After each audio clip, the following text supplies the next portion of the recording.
Alright, hello, and welcome back.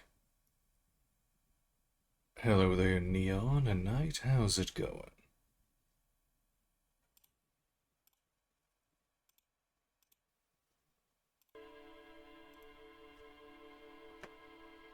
Let's see.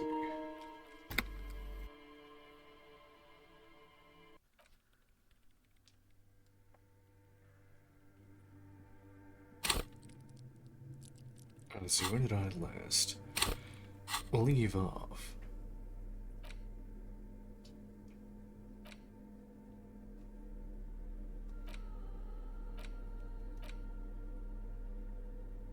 Okay, that should be good. I'm doing okay. Just tired. Always tired.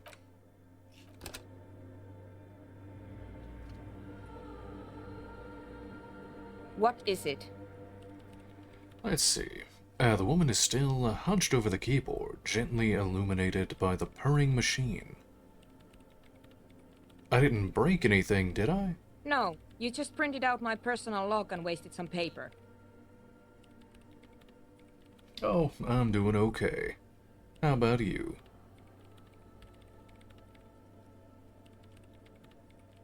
Hey, are you the lead programmer of Whirl Untethered by any chance? Yes. Or, no. Not anymore. That project is dead. Empathy. She doesn't seem surprised to be recognized, rather sad, as something passes over her face before she straightens her back. Sorry, but who are you? What are you doing here? I am Soona Luukkanen-Kilde, the former lead programmer of Fortress Accident and RSA radios. I have over 16 years of programming experience, and I'm proficient in both Vox and Orbis languages. If you're not here to hire me, I don't really know how I can help you. Oh, well, I hope you feel better soon. Have you seen the Crab Man? No? But, you know he's around. Yes. He's seen you. And? And the Crab Man. He's seen you. I don't care. I don't care about crabmen. As she barely looks up, now tinkering with the machine's printer. Half-light. Wow. She really doesn't. Not afraid, this one. Have you seen anyone suspicious, say, a woman named Ruby? What? No. No one's suspicious around here. Let's see. Why are there so many machines in this place? I brought them here. These are my machines. Please don't touch anything. Let's see. Why do you need an antenna? Point to it. I use the AR-1 as my RAIM prefix processing unit. Wait, what? RAIM prefect. My radio computer. And the antenna, it's processing unit? Yes? You really don't know anything about radio computers, do you? Not really. I know a little. I don't really know much about anything in this world, to be honest. Same. All right. Well, all radio computers perform operations up on air. So in order to gain more processing power, you need to invest in a good antenna. Wait. What's on air? On the front, the unified front of radio waves, licensed and controlled by Lintel in the East Insulindic region. It's all around us. That's what on air means.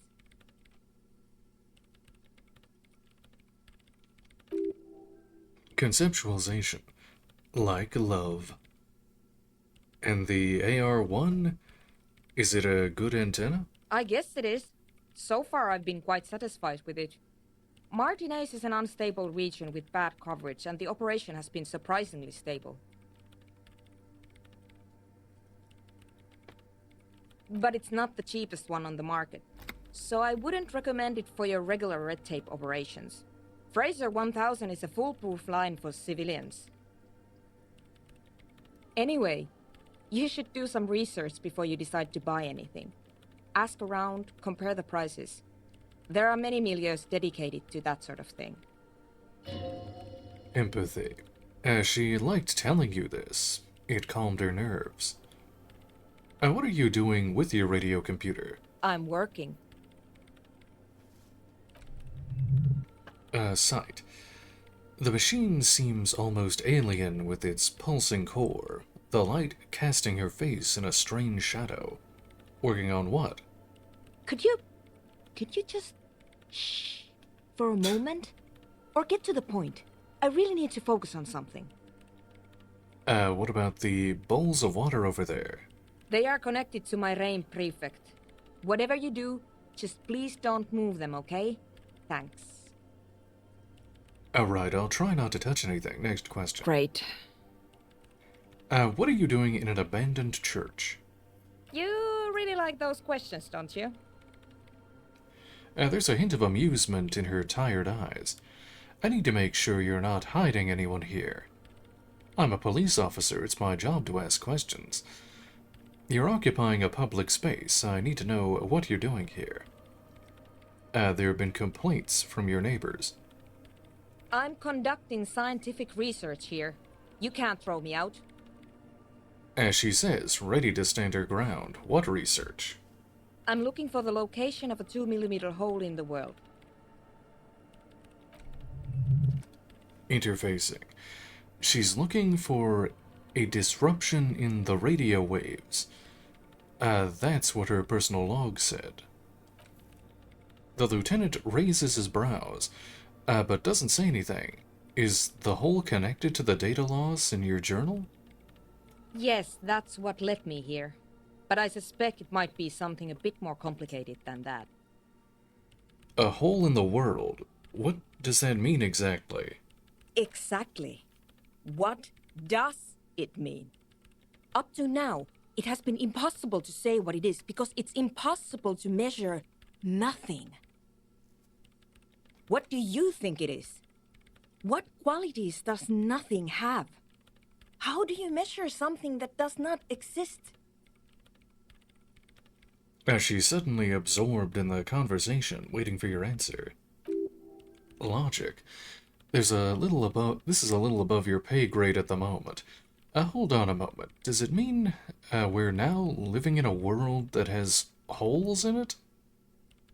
I can't even understand how we're talking about something that doesn't exist, let alone measuring it. I don't know. I'm not here for the science. I just want to solve a murder so I can go home. I don't know. Are we? That's what I'm trying to figure out here. But how do I figure it out? I can't even understand how we're talking about something that doesn't exist. You measure it by its surroundings, by that which does exist, which is what I've been trying to do. I've tried using hydro transducers to record the silence, to find out where it begins. But honestly, it's not progressing very well. As she grows silent, staring at her circle of basins, it looks like some ancient ritual. Inland Empire. But does it have anything to do with the, necroplasmic life forms, ghosts in everyday parlance? Does it have anything to do with ghosts? Ghosts? No, I don't think so. I don't believe in ghosts. What about the supernatural entities? I don't believe in them either. What, not many know is necroplasma exists. Great. What are we talking about? And why? She gets back to work, a clear signal that this branch of the conversation is over. Do you have any idea where the hole might be located? Somewhere underneath those roof beams, I assume.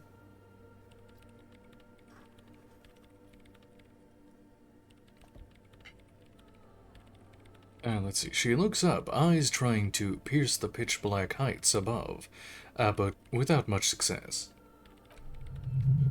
Sight. Only a faint crisscross of rafters can make out from the dark. Most of the tower disappearing into the shade. Inland Empire, strange things may flourish in the dark. Why there? There's this place at the back of the church, a place where all audible vibrations seem to decease. I've named it the Swallow, and the higher you go, the less you record. The Pillar of Silence? Are you sure it's not just an architectural quirk? Maybe, but it's oddly close to the physical coordinates of the data loss that led me to this place. This is where the Crabman lives. I know. You don't think Crabman, might be somehow responsible here? No, I don't. Empathy. She sounds mildly annoyed by this line of questioning, her hands typing hundreds of commands into the machine. You said that your research isn't going well. Why not? Because it's just trial and error, trying to locate the Swallow, the exact point in space. And I don't have a... You know what? It would be really helpful if you could just stop talking and let me work. Alright, that's all I wanted to know about the scary 2mm hole in the world, for now. Great. Thanks. Hey, about that 2mm hole again, how do you feel about anodic dance music? What? I hate it. Conceptualization. I bet she hasn't even heard it. Have you even listened to it, like actually listened? What are you, 40? It's the future of dance music. Same here. It just doesn't connect here, tap your heart. Not like disco does anyway. Okay, wow, that was quick. Why do you hate it? Maybe I'd have to be on drugs to get it, but to a sober mind it just sounds like uninspired rug whipping. No idea what it has to do with either dancing or music. Right. But how do you feel about a club for anodic dance music? This is about those speed freaks in the tent, isn't it? I've got some news for you. It's not a nightclub they want to build here. What do they want to build then? Take a guess, why don't you? A youth center would be nice. A petting zoo. A place for animals. Maybe some community space to help the elderly. I'm still convinced they want to establish a nightclub for anodic dance music. They said it's their dream. A petting zoo.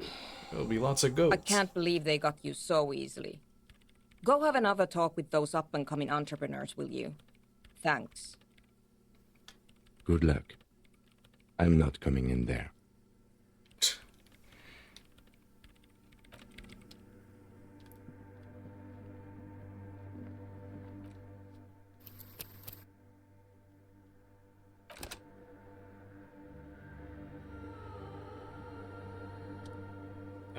Stained glass window.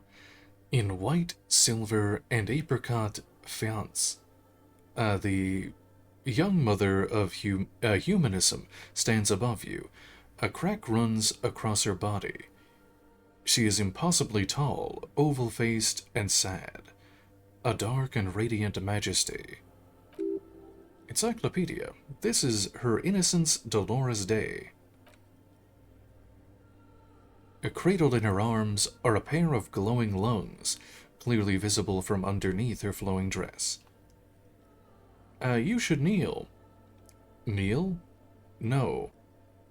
Leave me alone, woman. No. Cold wind sweeps in from the crack in the glass. Snowdrifts cover the floorboards at your feet. Above, you feel her multicolored eyes on you, inspecting you. Inland Empire, as if under a microscope. Look up.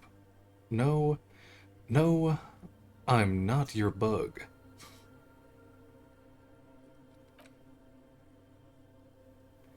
The woman looks down at you, standing there. She towers among her followers. Architects, laymen, courtiers. There is a sad smile on her lips and a glint in her green-blue eye. Of what? Compassion? Remorse?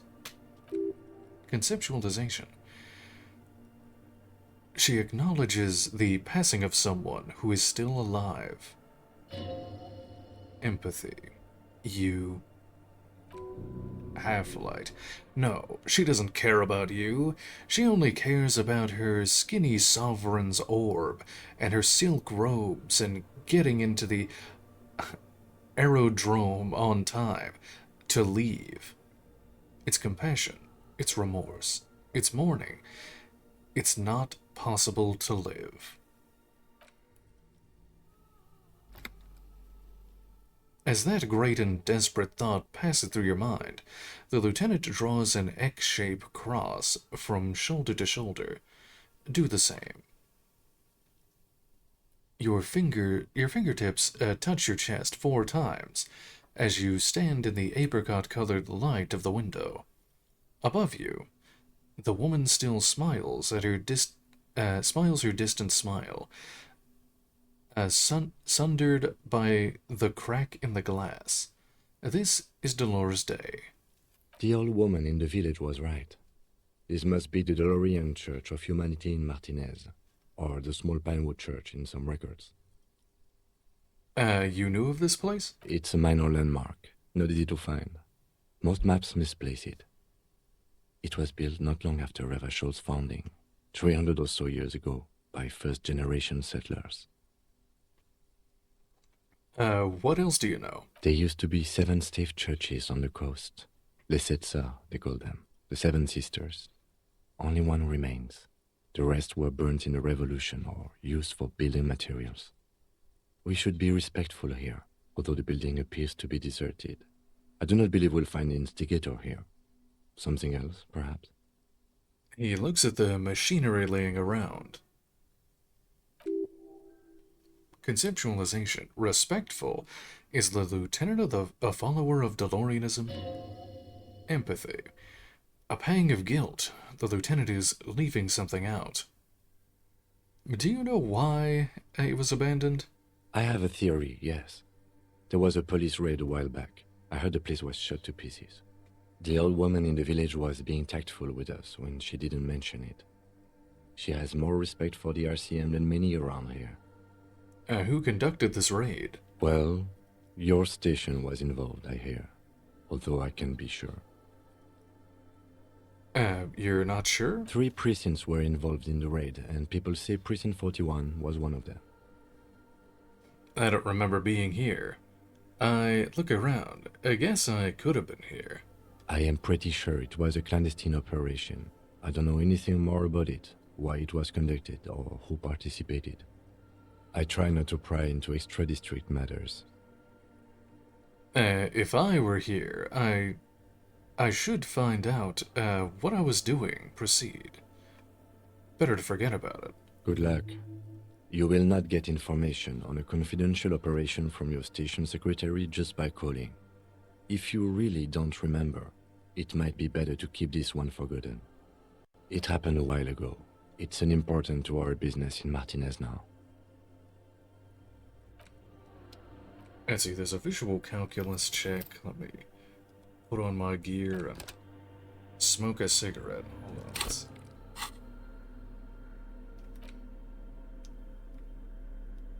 Do I have the glasses? I do, okay. Anything else that gives me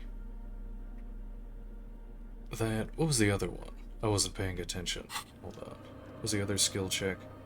Encyclopedia. Okay, I don't think I have anything that gives me that. Let me just smoke a cigarette then.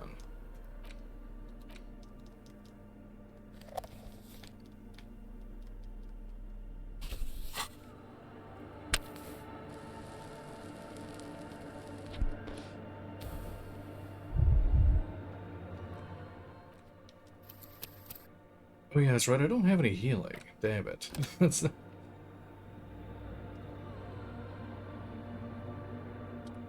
For my, that thing. Encyclopedia. How did I know this is the mother of humanism? Oh, that already fit. Come on, it's 72%.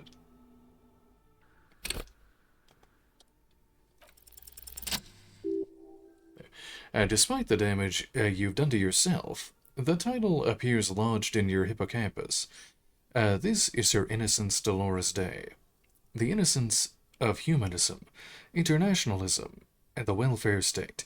Perhaps the most famous human being ever to have lived. No amount of Commodore Red can wipe her sad smile from your brain thing.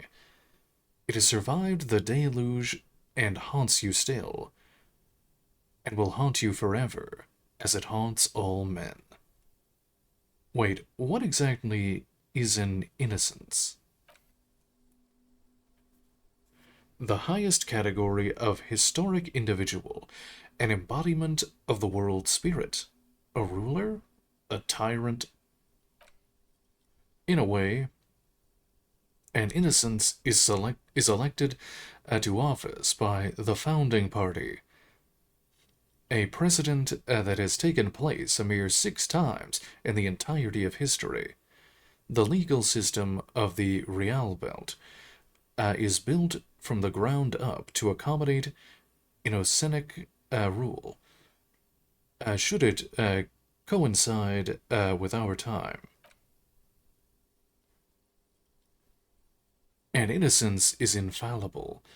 The discussions made by one are not decisions. They are inevitabilities. What would have happened anyway, only accelerated, packed into decades instead of centuries. And innocence is a continuous, compressed event, a sacred human being.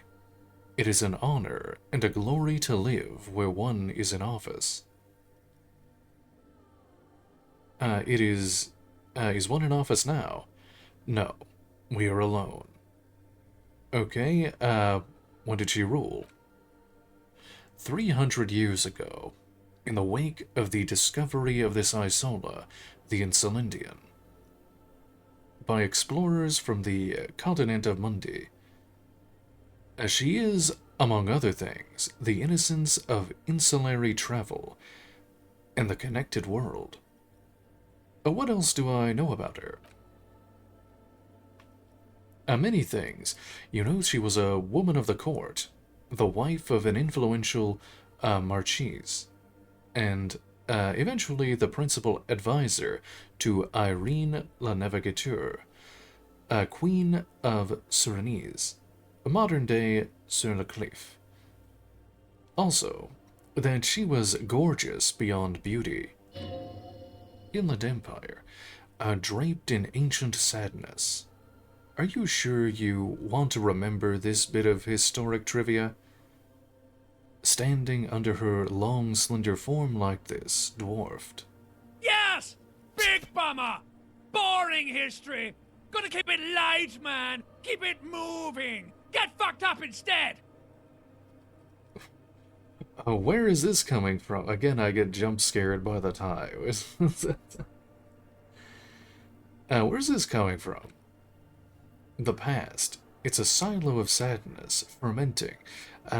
You should keep away. Fuck this pain, Bratan! It's unhealthy! Conceptualization. No, you must know. Alright, better not to go poking any further. Okay, what else? Was she smart? Terribly.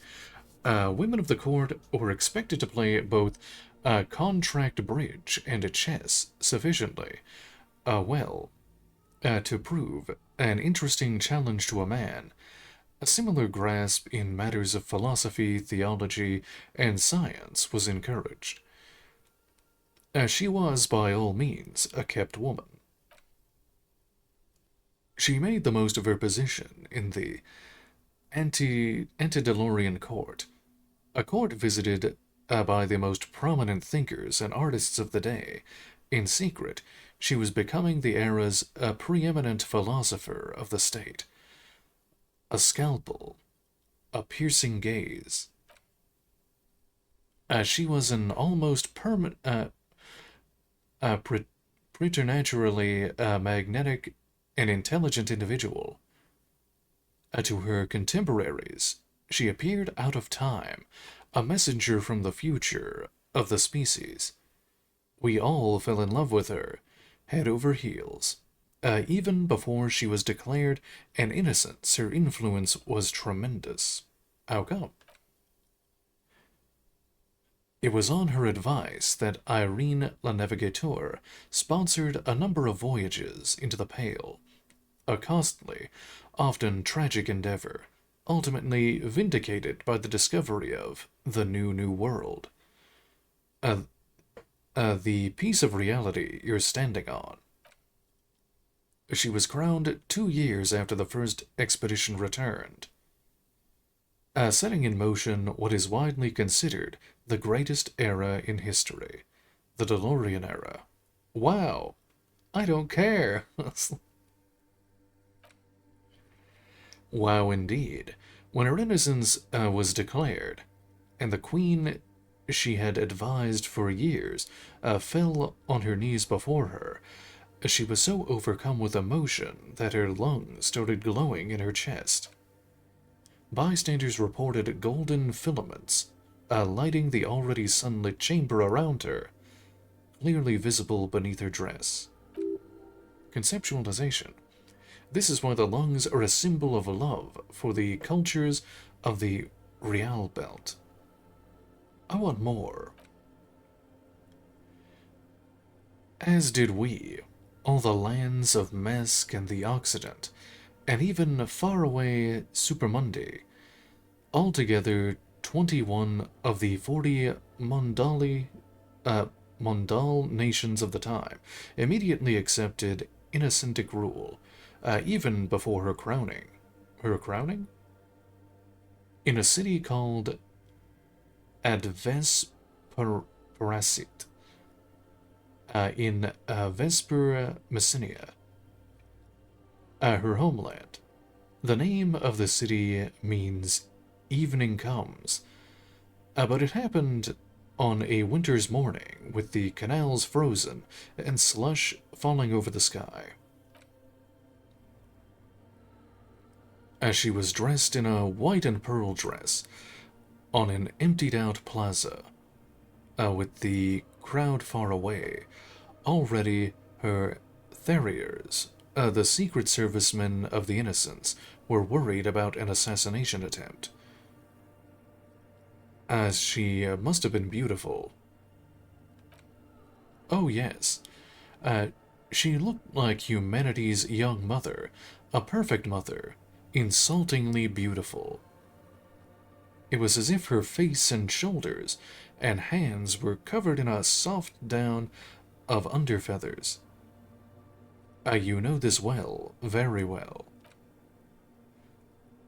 Midwinter snow is beating the cobblestones around her. A small attaché of officials stood by her Theriers, placed a white gold wreath on her head. The crowning was mostly witnessed by Secret Servicemen. Then what? One of the men in her Secret Service killed her 22 years later. A young man who had come to suspect that Dolores Day was not entirely human, but something else. What? Something that had walked in our midst, watching us stumble for hundreds, if not thousands of years, until it decided to interfere in the course of our history. We were supposed to come up with this ourselves. The man was reported to have screamed at the innocents. Dolores Day was shot in the chest with a fowling pierce 8 times. The man, thought to be insane, said he once touched her and her body had been unnaturally warm, like a furnace, and that sometimes, while on duty, he observed her forgetting to breathe for over 10 minutes. And this inhuman quality was witnessed by many others as well, glowing lungs and all. It was commonly attributed to mass hysteria and religious psychology. Was there something terrifying about her? Terrifying is a term too emotionally charged for your semantic memory. or what remains of it, but Inland Empire, terrifying. It's a simple word. She had bad for humanity. Oh, she was bad for humanity, and you shouldn't have started thinking about her. You're right, time to heed the warning. No, was there something bad about her? I want to know. Well, I'll have to come back later. I have no healing. I'm going to die. I should really just wait until, and come back and do this later. Well, I smoked the cigarette. Hold on. Okay, to hell with this for now. But she was not... But she was not hell. She was the opposite of that. The wind of paradise. Stripping away the covers, from the hearts of men. Yeah, I'll have to just finish up for tonight. I really need to buy a bunch of healing tomorrow. I just spent all of my money. I'll try to do the one where the guy gives me money. I forget what options I have to pick exactly, but I think that's the first thing I'll do.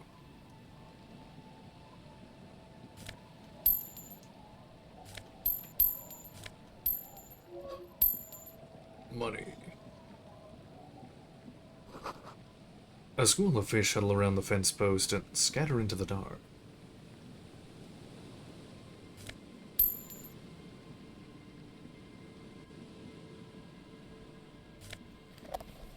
Oh, actually, I got a magnesium. Hold on, let's... Okay, now I'll go back into the...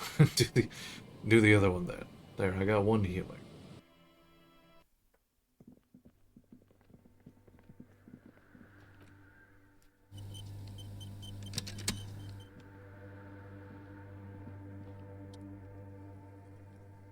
Oh, yeah, okay, I just saved.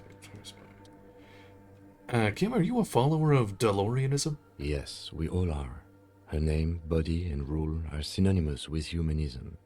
The laws we enforce are DeLorean in origin. Stroke your chin first. I didn't think you were spiritual. I don't like her. She looks like a lever. The woman, looks by in silence, smiling enigmatically. I didn't think you were spiritual. It's not spiritual, it's constitutional. The DeLorean system does not demand faith, only accordance. Alright, visual calculus, please. Okay, there we go. A jigsaw of broken shards falls into place in front of you. A ghostly reconstruction of the stained glass window. Before it was shattered, there was an older woman beneath the younger one, and a text, leitmotif, as below them both. What shattered this mosaic? Unknown. Logic. Something during the raid the lieutenant mentioned, or just hooligans looking for something to break. Who is the older woman?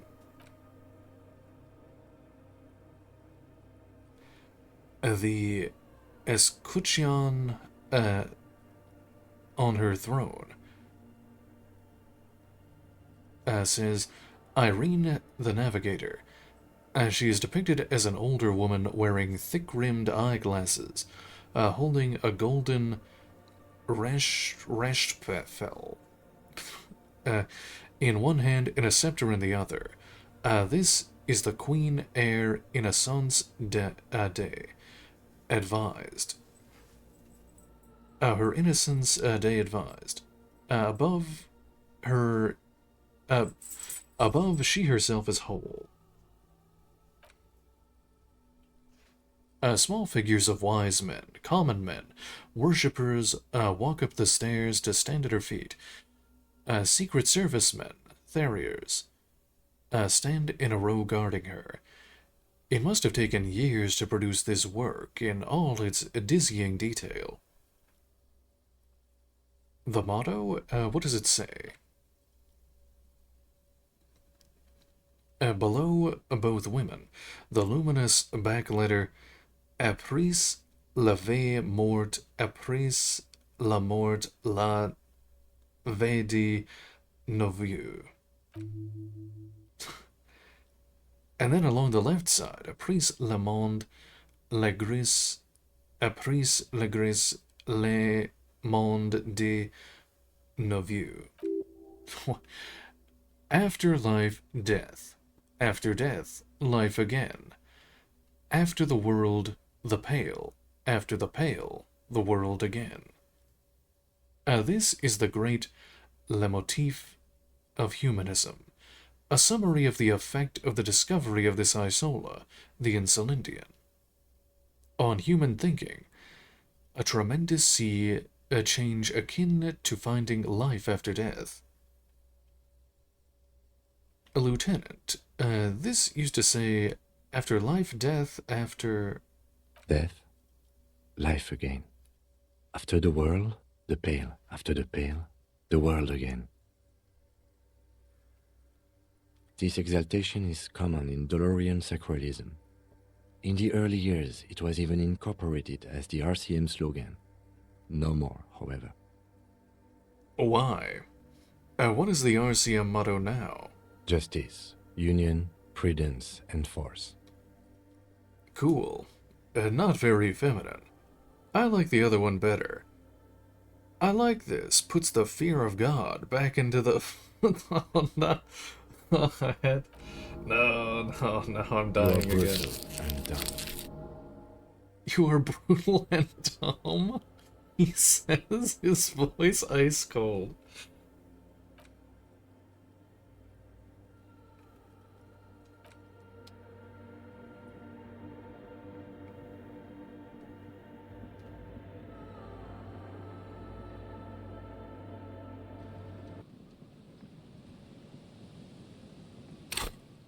Actually, can I... Oh, I have a level. Let's see. I might have to get another volition, because I keep dying. Or maybe a...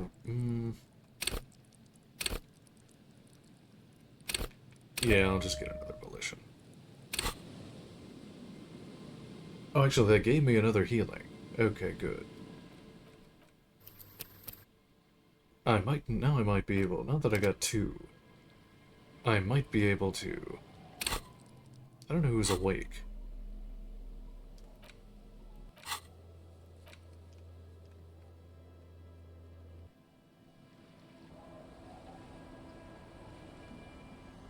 I guess I can...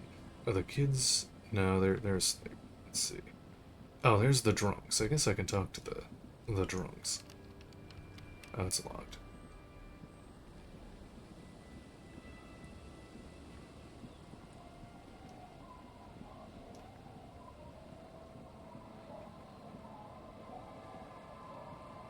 Oh, I have to go all the way around.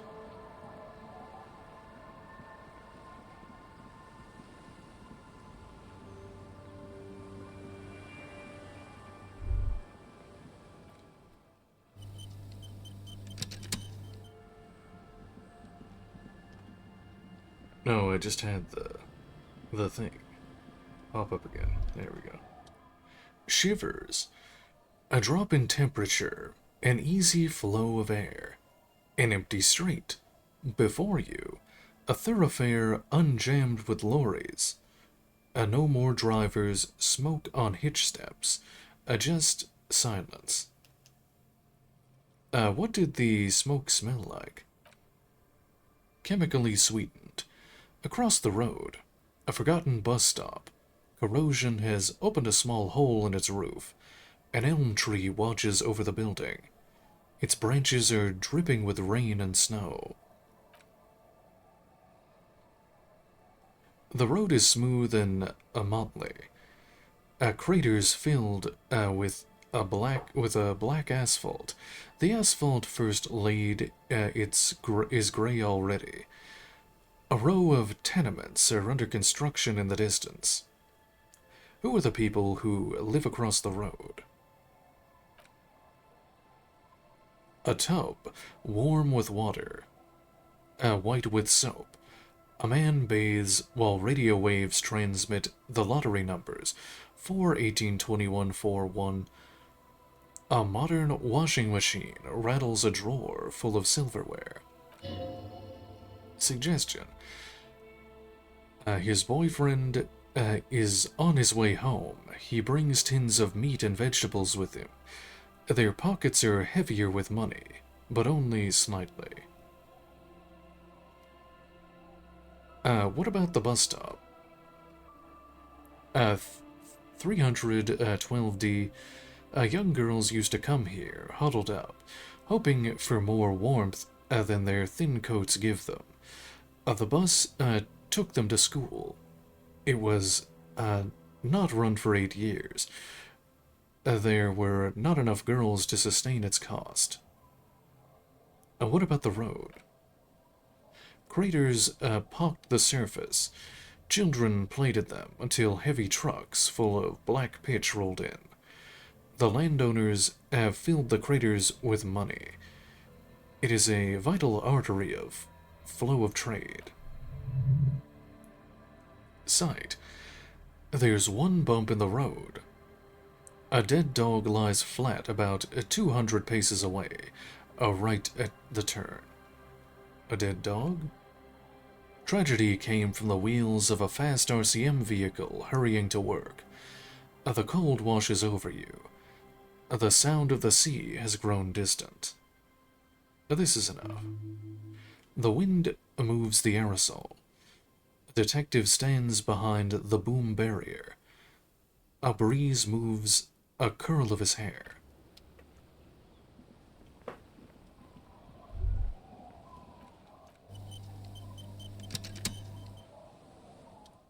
Inland Empire. You stop mid-step and put your hand on the garish necktie.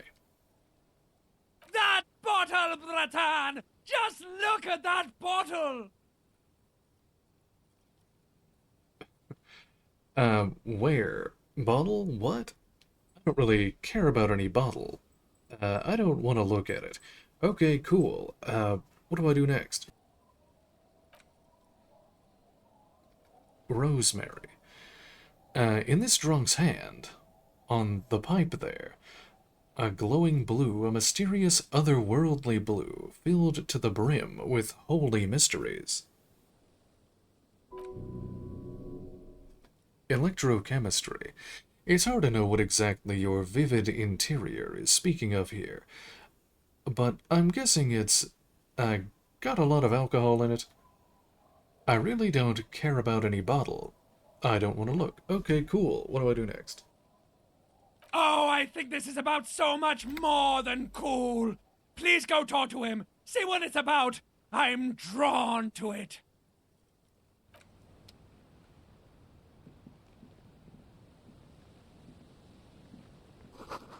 The bushes are too thick and thorny to pass through.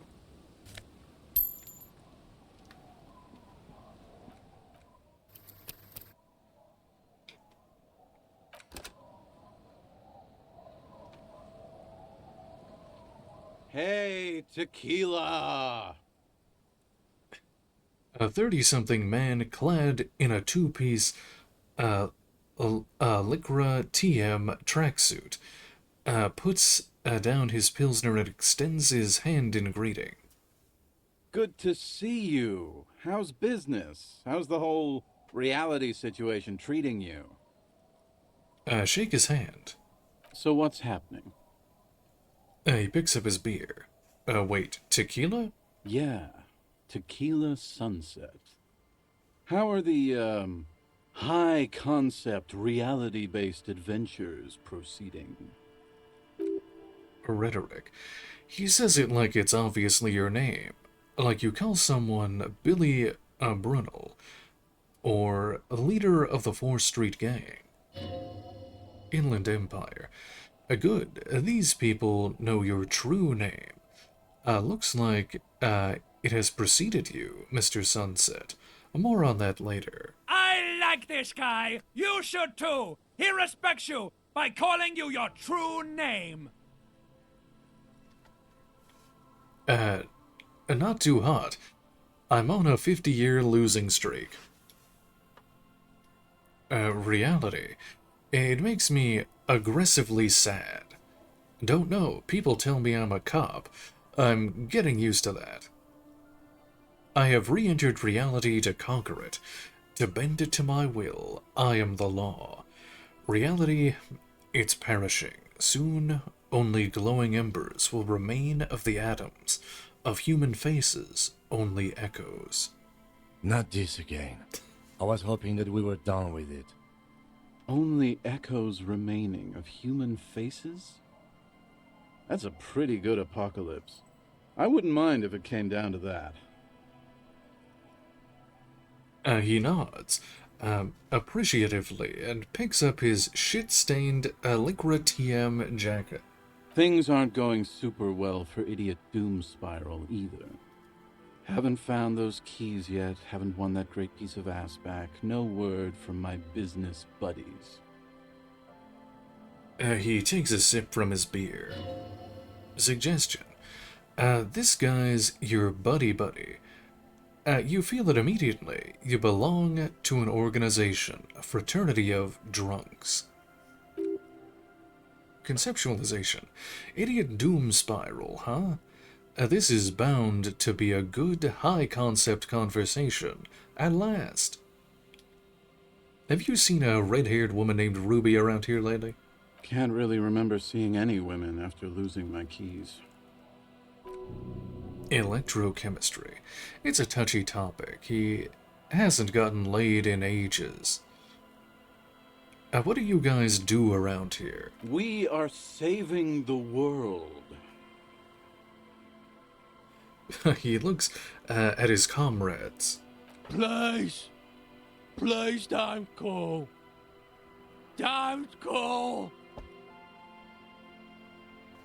Begs the man in the pipe. Okay, we're drinking. We're drinking alcohol. That's what we're doing. I tried to save the world once, a long time ago, with enterprise, creativity, and willpower. But that didn't work out. So now, it's a pirate's life for me. What is a tequila sunset? You keep saying it. It's you. Your tequila sunset. How do you know this? We've met before. Don't you remember? Encyclopedia. Nope. You sure don't. No? Maybe? Maybe. You look like you want to know how Tequila Sunset came to be.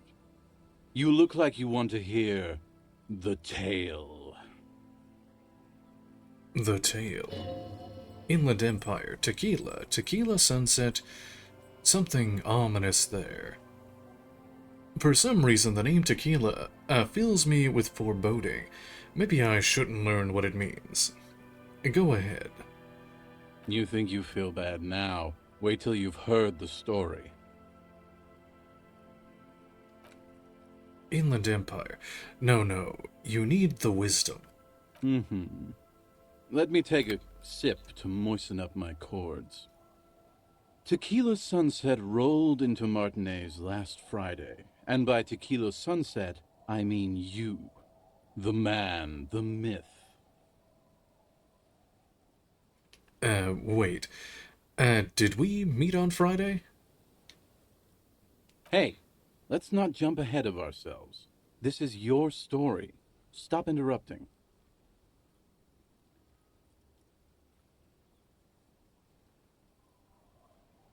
You got here on Friday to solve a case, hoping to be the early bird who gets the worm. And by the worm, I mean the buzz. Because as far as I know, all you did was get piss drunk.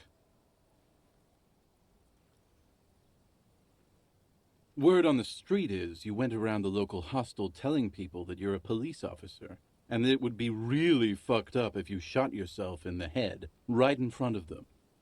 That's pretty high concept, if you ask me. It is. Electrochemistry. Oh yeah, that's totally your style. The lieutenant's brow is furrowed. He's listening as casually as he can. Please continue. Oh yeah, not the first time this comes up. Cough awkwardly. Yeah, sure. I did that thing. What of it? Hey, man, I'm not judging. This life's a valley of woes. Some of the highest concept people in history have killed themselves and been drunks. Either way, it was a late Saturday night when we, the Union of Moribund Alcoholics, got our drink on. Nothing remarkable about this. We get our drink on 24/7. Makes everything warm and glowy. I trust you know the feeling. Oh, yes, you do, Bratushka! The only thing better than that is putting the pedal to the metal after you kiss the tie. And off we go! One moment we hear the sound of a motor carriage revving up somewhere on the plaza, followed by a series of dings and bangs. Do you remember the sound of wood cracking? The billboard. Naturally, loud noises pique the interest of anybody owning a pair of ears. That's just the reality we're in. Naturally. Anyway, there was a brief silence, a gasp of silence, if you will, followed by a real commotion. We heard the carriage careening towards the coast at top speed. Sounded like someone jumped the canal. We grabbed our brewskis and rushed to the jetty. Never underestimate the speed of an alcoholic. What we saw was a sight to behold. A beat-up police carriage containing you. Right there on the beach. You revved the engine and screamed at the top of your lungs. "The time hath come!" So, naturally, being the curious cat I am, I asked what time hath come. To which you replied, "The time hath come for tequila sunset, the end of all things." Oh god, what happened next? Say nothing, it's more dignified that way. Every word I said was true. Tequila Sunset will break the looms of reality. Yeah, looms. Why not? Then you jammed the pedal and plowed right off the jetty and through the ice. Physical instrument.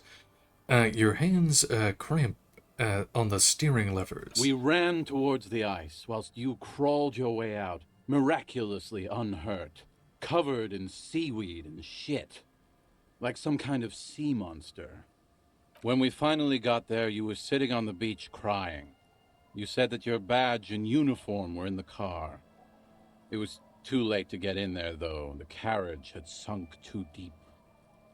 Recognizing a brother in need, we offered our condolences and invited you to party with us, which you naturally agreed to. Electrochemistry. What else was there to do? Thank your brothers for your helping hand. We asked about the whole Tequila Sunset thing, and you told us it was your name now and insisted that we all call you that from then on. Wait, so is Tequila Sunset an event or a name? Tequila Sunset, huh? Sounds pretty good. My real name is Harry. No, that's just what your mother called you. Your real name is Tequila Sunset. Just embrace it, brother. How long did we party for? Hours. It was an all-night drink-a-thon. Then, at some point, I think it was Sunday morning, you got belligerent and wanted to talk about Revacholian women. How they're beautiful and also whores and so on. How one of them fucked you real bad. After a short while, you crossed the event horizon, looked sullen, got up, and left without saying anything. Wow, that's quite a story. Yeah, I bet Tequila's a fucking legend around the precinct. You must be proud to work with him. If you only knew. Did I tell you anything specific about this person that... Oh, I'm gonna die. Let's see, I don't want to hear anymore. Actually, I'm gonna reload, and I'll come back to this later. I'll do this tomorrow. I need healing. Because I still have to do the shack, and I don't know if there's anything in there that's gonna hurt the morale. So here, let's do the... good night, Kim. Send him away for the night. Good night, officer. We'll meet in front of the shack in the morning. Enter the shack.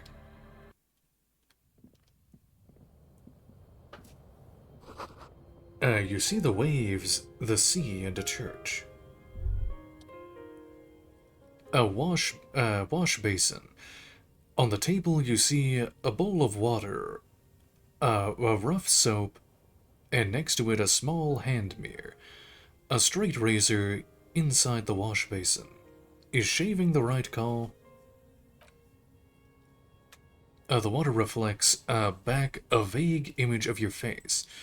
A nose bulbous and red. Hair unkempt. Wrinkles lining the eyes and forehead. The stash is gigantic. Physical instrument. You'll be looking like a pansy without the chops. A fucking pansy. Composure. A fresh start looms ahead. Clean yourself up and be born anew. 58% time to shave. Get those mutton chops off. The floorboards creak under your step. Old science fiction magazines, books about bird watching, and an almanac. An intricate heat engine hums quietly, giving out a pleasant warmth. Shivers. A brisk coastal wind still howls against the window on the shack. Occasionally the waves crawl in under the foundation, producing a low hum. Listen. The room feels muffled, like you pulled our hat over our ears. Outside, it is cold and windy, but you're inside, and it feels safe and warm.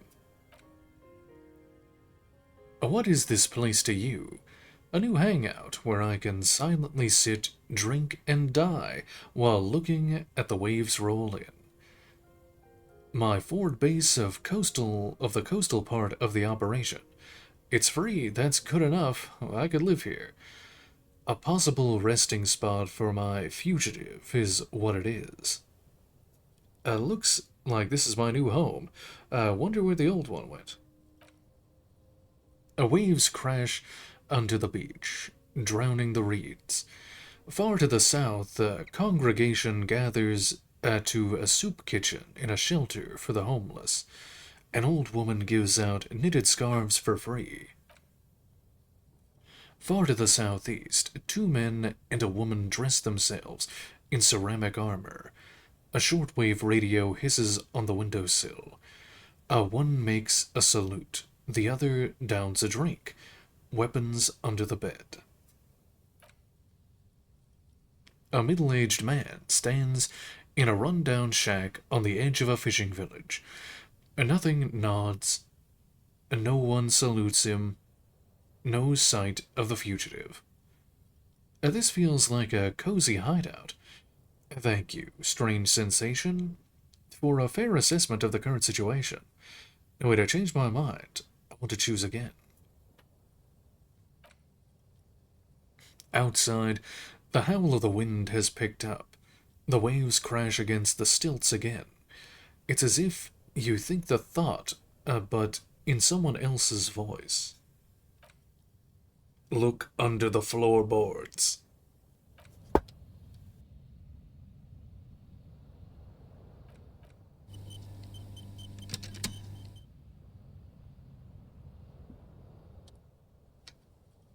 Loose floorboard. As you look at the floorboards in the corner of the shack, it's clear one of them isn't quite level with the others. Visual calculus. The edge of a floorboard next to it looks scratched. Move the board aside. The hollow space underneath the floorboards is dark and damp. You can barely make out a mixture of sand and sawdust below. What's in here? Nothing particular catches your eye. Looks like more reeds. There might be something hidden inside the sand, though. Inland Empire. Something bad.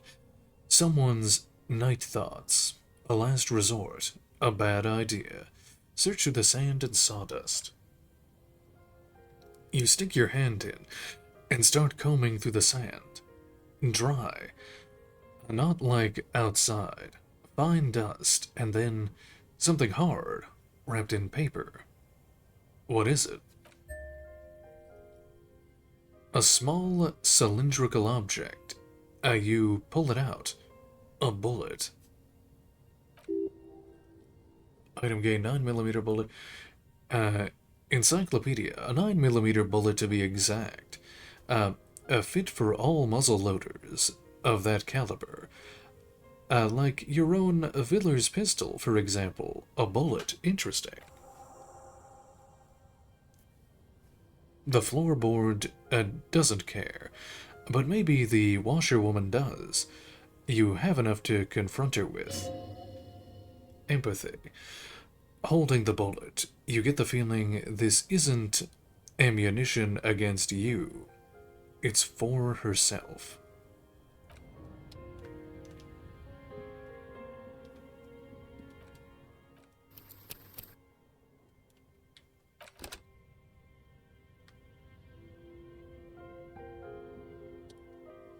Now let's see. An old mirror hangs on the wall. You see the reflection of your face in it, adorned with the expression. Let's see. Dig deep into your mind to locate the source of the expression, 42%. Yeah, I'll do that later.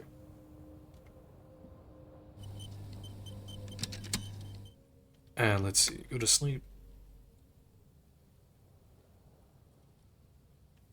Across the room, the heating system hums its soft lullaby. The mattress feels soft and sheets warm. It only takes you moments for the world to fall away.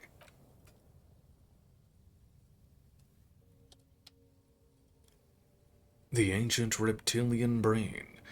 Thoughts, baby, a million little lights in the dark. You're one fine instrument, brother. All those faces, all those names, all that laughter and screaming and scheming around. Every corner and every street. The limbic system recorded in you forever on Pharaoh tape. Spinning in eternity, spinning on empty. Spinning, spinning, tell me, am I dreaming? Ancient reptilian brain. On and on it goes, for untold hours, at the disco, where you first asked her to dance. Rising, rising, above the dark curvature, the great wingspan of sleep, studded with stars. Behold, there are millions of them down there. The first time, the last time, the smoke in her mouth, the potted flowers, the faces turning, changing.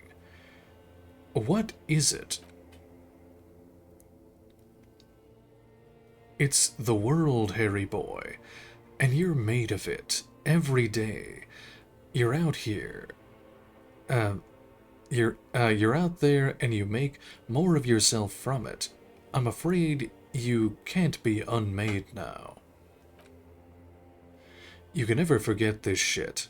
The colors, the voices, the rain, the snow.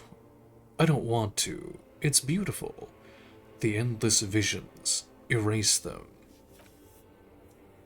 It's not possible anymore. It's stuck on loop, whirling, spitting out words and images. You are the son of the world again. Harrister, a ceaseless agent, picking up litter and old newspapers, collecting your little bubblegum wrappers and idiotic picture postcards.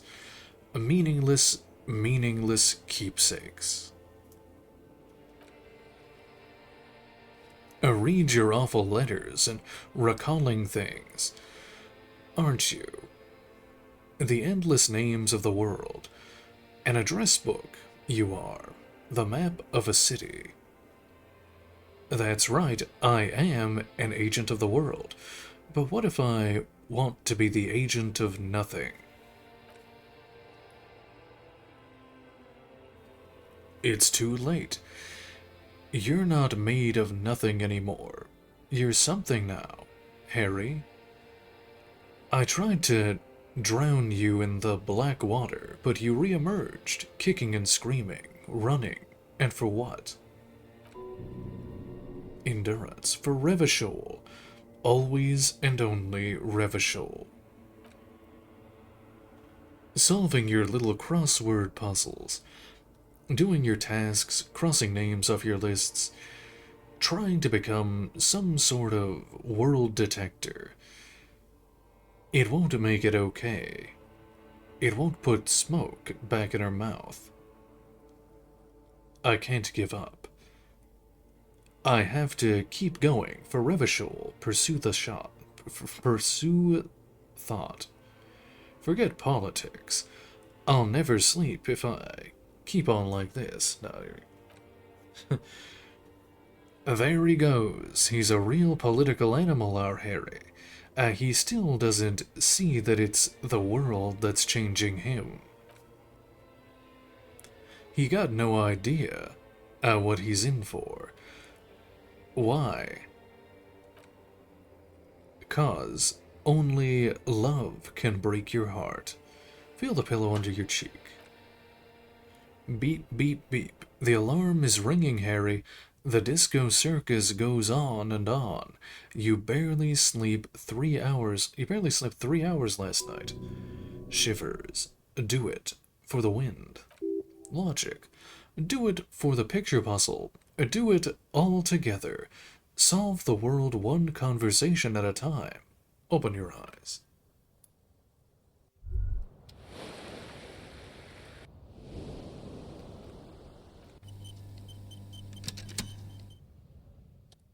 Endurance. You were right, brother. Oh, here we go. There's a sudden tightness in your lower intestines. What? What's going on? Back there, in your sleep, all that weak-willed delinquents, dilly-dalliers, foreign moneylenders, insane anarchists, and yes, the Rumen. They've run this place to ruin. I didn't actually say that. Those sons of bitches. The game was rigged from before you even knew how the pieces move, soldier.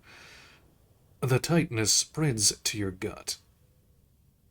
What's going on with my gut? Did I not eat enough? I do feel like everything's gone to shit. No, brother. Forget your gut. We've got much more pressing matters to focus on. It's time to turn back time. A solemn gurgle emanates from the depth of your stomach. I will send you back to the time when the sun had not yet vanished, when it was still setting into the sea, the time of the suzerain, the time when love was still possible. I think of all the possibilities. I want this. Even if it was possible, what would it accomplish? I'm not sure if I'm feeling it. I like it just fine right here, right now, Discard. To go back with the knowledge and the experience you have now and do it all over. Do the right do it right thing this time.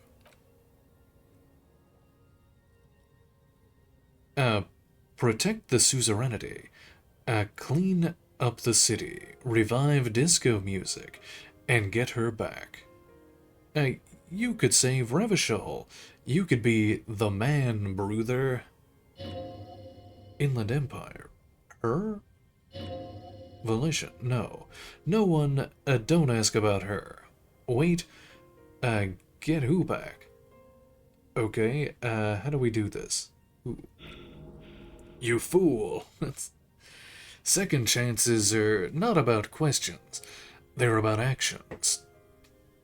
Are you ready to start taking action, brother? Volition. Ultra marathon here meant Revachol. Our streets and all that. It's all there is. Just move on and answer the question. Okay, how do we do this? There must be others like you, men who long for the days when words like loyalty and love meant something. People whose yearning for the past is so great they barely live in the present. Those are the men you need to find. Those are the guys who'd know. So, how do I find these men? Think. Maybe you've already met someone like that. No one misses the good old days like Renee. The fat lorryman was giving off that longing vibe. Measurehead seems to long for the glory days of his 70s ancestors.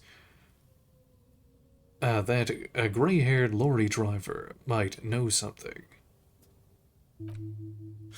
Now there's a man who values the past with passion. You know how the saying goes, he who clings to the past shapes the future.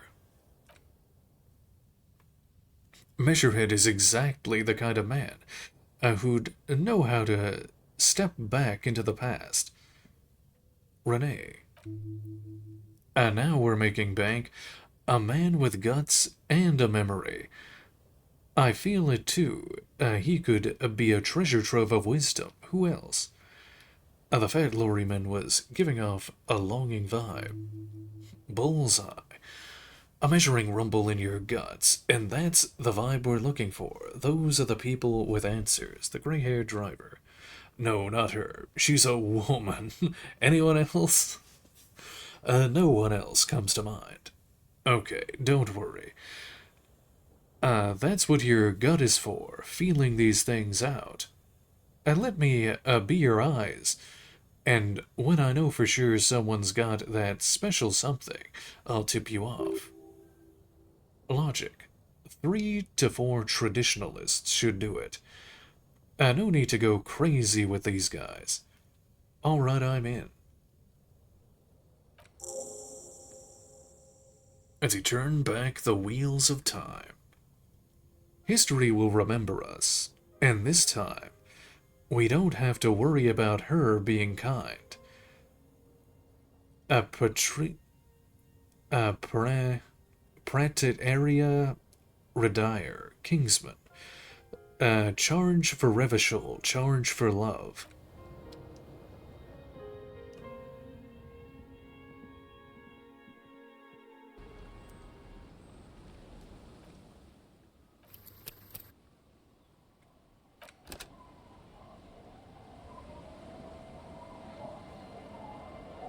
Alright, Kim is back. Okay, now I should go back and buy a whole bunch of healing, actually, from the Fritz store.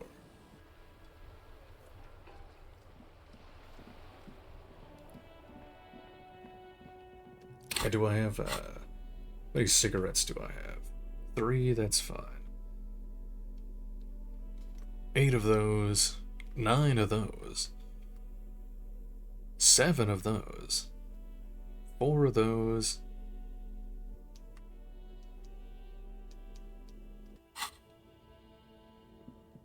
Oh, can I load my, I guess I don't have to load the pistol.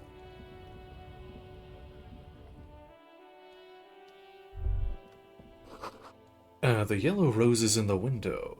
Are those the flowers that were left for Classian? Can I interact with? No.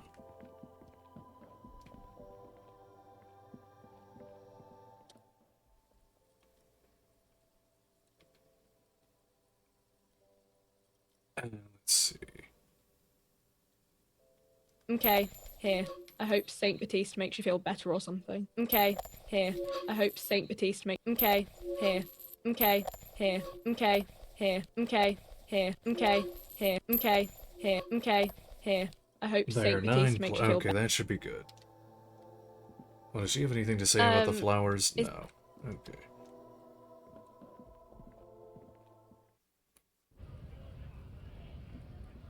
Alright, let's see. I can go back and talk to the, actually, I should maybe finish up the church quest, because I have to go back and talk to Let's see, murder weapon. Oh yeah, call into the station about the armor.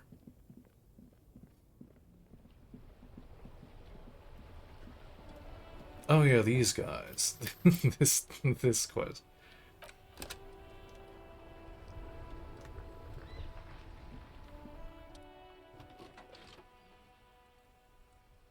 This is Radio, Precinct 57. How may I assist you? armor. Yes. It took some convincing, but I got the mercenary's name and a few biographical details. Are you ready? No, drugs are good. I need all the drugs.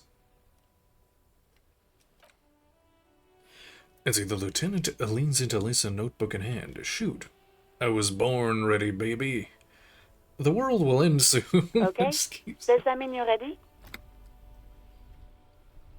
That suit of armor was issued to an Oranese citizen named Ellis Kortenaer.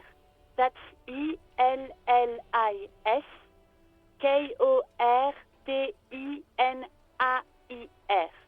Exact date of birth, unknown. He was signed into the Lelystad County Neonatal Care Unit on 28th of February, '09. A neonatal care unit. He was found as a newborn in a leaf compactor near an abandoned farm. He spent 4 months in the neonatal unit, survived apparently, and was assigned to a foster family at 2. Inland Empire. According to Glacia, Laley said his real name wasn't really his.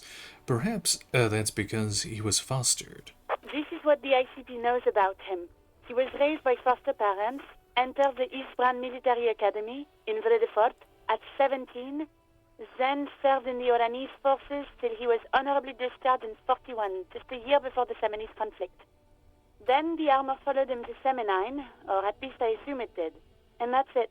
There are no records of his employment in Crenel, or any of its other incarnations, or him even entering Revachol. Wait, he was found in a leaf compactor. It's a garden tool used to press leaves into these cubes. It's a detail the hospital had, the only detail in these files. So I thought it would be good for you to know. It is. Thank you, Alice. Any information on his foster None, parents? officer. Sorry. So all we have to do is connect him to Crenel. Is this armor? Even that is a small miracle. These organizations usually double-check their inventory.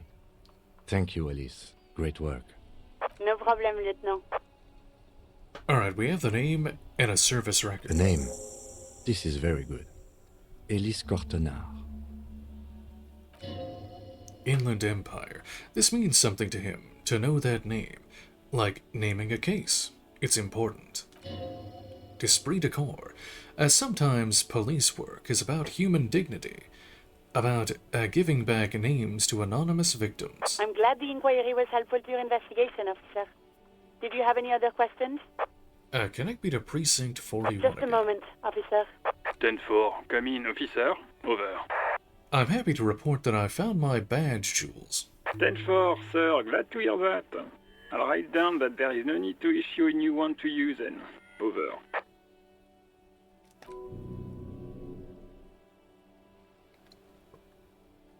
Electrochemistry. Feels good to get that off your chest, right? Celebration with beer. Listen, I've actually lost my gun too. This might sound a bit odd, but personal detail. Oh, actually, I never told them that I lost my gun, but I found it again. So I guess I had to tell them I lost it first. 10-4, I know I already wrote it in a report, but Oh, I guess. Okay. it will stay on my desk for a few days. Over. I've successfully located my 9mm Villers pistol. It's on me now, and I won't lose it again. 10-4, sir, roger that, and very glad to hear it. I will make relevant changes to the report. This might sound odd, but there's personal details I'd like to discuss. 10-4, sir. Sorry, but I'm under orders to give a negative to requests for personal information. Over. You mean you can't tell me anything about me, but yeah, I'm me? 10-4. Orders are still orders. Anything else? Over. That's all for now. Roger that. 10-10. Over and out.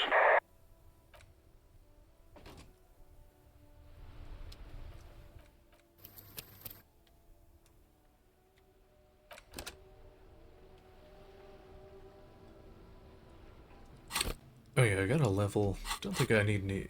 I think this is... Yeah, my thought cabinet's full. Let's see what else is there.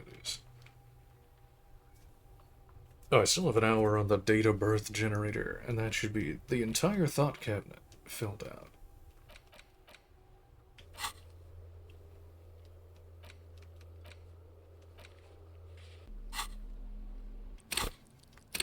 Let's see. Still a level. Don't know what I should put it into. Maybe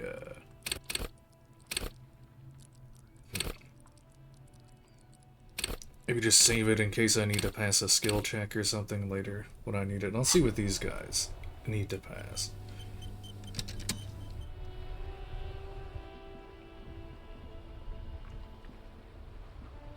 That's one brutal motor carriage. Says the young man with piss written on his back. If I were a real skull now, I'd jack it, paint it in palm tree livery, then bottom light it, neon style. Let's see. His companion wears a simple yet elegant slogan, "Fuck the world."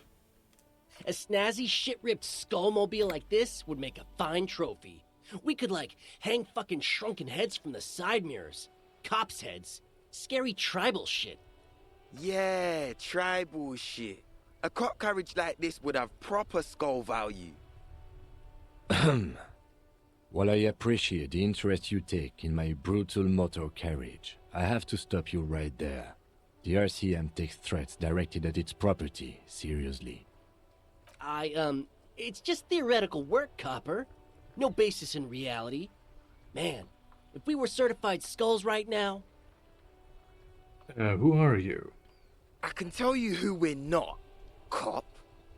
We're not snitches or skulls. Which is not to say that the skulls are bitches and... On the contrary. The part of this presentation you want to take home with you, cop man, is we're not part of the skulls yet. Who are the skulls? You don't know? What kind of cop are you? I'm so glad you asked. The question was rhetorical. The skulls are the most vicious gang of the Besmertne. The nastiest bunch of psychos ever. Jacking carriages and getting into high-speed chases. Possessing an infinite amount of fuck-all swagger, infamous for their non-verbal modus operandi. Non-verbal? If a skull spots you, he will pull out his dagger and stab you without saying a word. Composure. The lieutenant's voice is as calm as usual, a testament to the violence and death he's witnessed through the sight of his firearm. They usually occupy the burnt-out quarter in Jamrock, or you can find them loitering around their brightly painted bottom-lighted vehicles. I can't wait to become a skull. Bottom lights are wretched aggressive. Do you know anything about the murder that took place here? Point to the yard. Murder? The man was hanged in the backyard of the Whirling in Rags. Yeah, sure. We'll gladly tell you everything we know about it. It was a man. Also, he was hanged. Anything else? He was hanged from a tree. Yeah, I mean, duh. These punks don't know anything. Let's just move along. Hey, stop right there. How does one know anything? And what does that mean? I'm not going to entertain you with this any longer. What does that Fucking mean? philosophy, man. You can do aggressive shit with philosophy. Justify shit. Do you guys know Cindy the Skull? Oh yeah, Cindy's a right proper skull. The young man's eyes glaze over, his voice filled with longing. Yeah, a true artist of the future. Just like Arno van Eyck. By the way, if you see Cindy, give her our regards. He adds, returning from whatever void he was just visiting. Esprit de Corps, the lieutenant on your left, is unusually lenient towards them. I see you kids are into hypnotic dance music. Oh man, yeah. We're not fucking kids, man. Be wary of the abyss. Why? Probably because of how non-verbal their mode of operation is going to be. It's a threat. A threat? Good. I like those. Don't fuck with me, boys. I'm one of the bad cops. I just wanted to talk about music, and now there's a conflict all of a sudden. It's too much. Nervously shake your head. But I don't.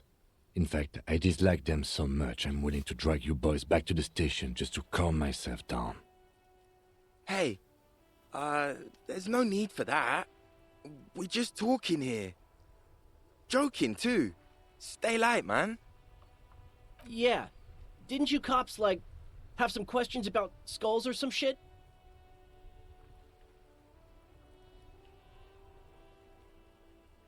Why are there more skulls in Martinez? The Union does their share of policing in Martinez, at least where gangs are concerned. That's why there isn't much organized crime around here.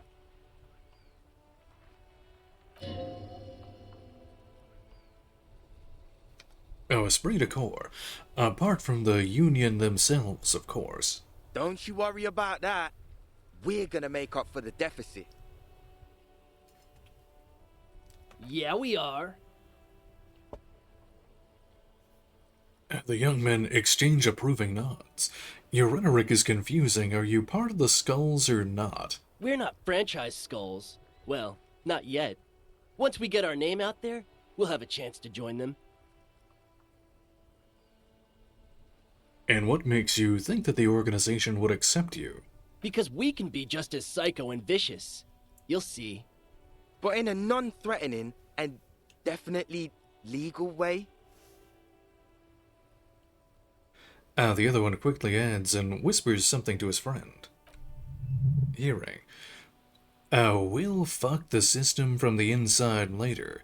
Just be cool now. The damage will be tenfold. Right on, fuck. So what's happening now? Enough about this scullery then. Mm-hmm. What's with the jackets? What about them? Turn to the blonde youth. Why does your jacket have piss written on it? Well, first off, it's a statement and not necessarily something that characterizes me as a person, even though the statement has character. And I do like piss. The word piss epitomizes the struggle taking place in the world. Things being defined as they seem, not as they are. And, I guess, it's also about communal spirit, the future, and truly appreciating our differences.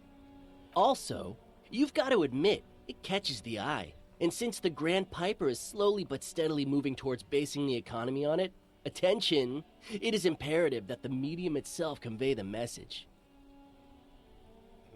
What? What I mean by this is, we are all piss and that the world is inherently meaningless. Turn to the dark-haired youth.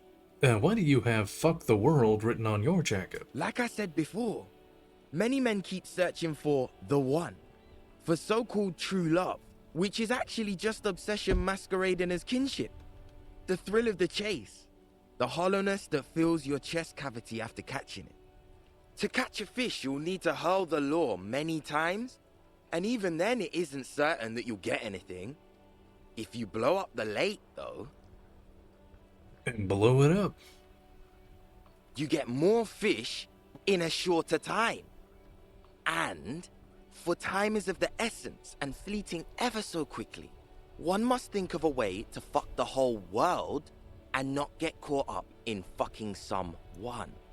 Because when one fucks everything, he fucks nothing. And that, to me, feels glorious. Sticking your dick into the void. Savoir-faire. Is it a coincidence that, we have two badass jackets and two badass cops? Hey Kim, lower your voice. Yes? Do you think it's a coincidence What is? that there are two of us in two of these jackets? What are you implying? Which would you wear? You know what I'm implying. We should get these jackets. I'm not sure I understand you, detective. Are you more of a piss or a fuck the world kind of guy? Neither. Come on, Kim, it's just a mental Fine, exercise. if only to end this discussion. Theoretically, if I were a juvenile delinquent, if I were to already be down that path, I think peace is the stronger of the two statements. No way, if anything, I'm the piss in this scenario. That works, I feel more like a fuck the world kind of guy. Seems about right, especially considering your heroic exit attempts. Conceptualization. That's an origin story for a dynamic duo right there. So are we done here? Or you don't need us around for your secret whisper party, do you? Half-light, 97%. Ask for the jackets for yourself and the lieutenant. +1, demonstrated authority. +2, they're just off-brand skulls. Half-light, no, don't ask anything. Be subtle and scary. The boys dream about being skulls. Use that. Wait, how? Suggest they're massive skulls. Come on, boys. With those jackets, you're gonna be Skull Kings in no time. What? No! Skulls don't have kings. I think. And we're not even in yet. Yeah, man, keep your voice down. Skulls don't take it lightly when folks pretend to be them. We're not even prospects yet. Raise your voice. Not even prospects and already aspiring to be kings. Wow, you boys are ambitious. Only prospects and already planning a coup in the skulls. You're destined to go far. He gets it. Passive-aggressive flattery. Shut the fuck up. Are you trying to get us killed? Half-light. Now bring it to the jackets. Yes, start shouting. Yes, we want to be cool killer skulls too, like you guys, but we don't have skull jackets. Please be quiet. What? What do you want? The jackets? Empathy. You got it. No need for cruelty. Skull King, make shrunken heads out of us. You offer us your jackets like that. I'd be impolite to refuse. Reach out your hand. Oh, man. Okay. I get it. Skulls don't really wear slogans anyway. This was stupid. Fuck.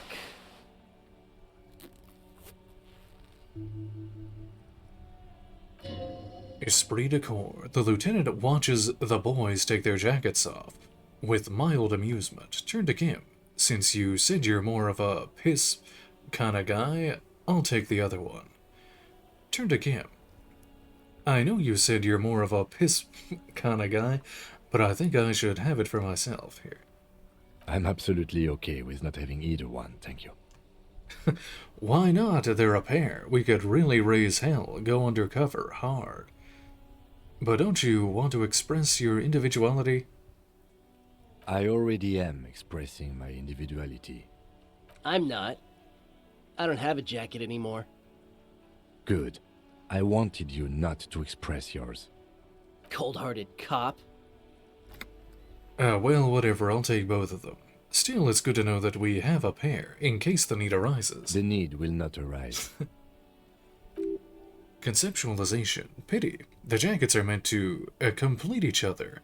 If a man were standing alone on the street corner with piss written on it, on the back, it'd just be an individual that has taken a liking to urine. And fuck the world, all on its own, is frankly generic. I don't know, Eric. It's cold out. The dark-haired young man just stands there defeated. The wind blows. Yeah, let's get out of here. The cops fucked us.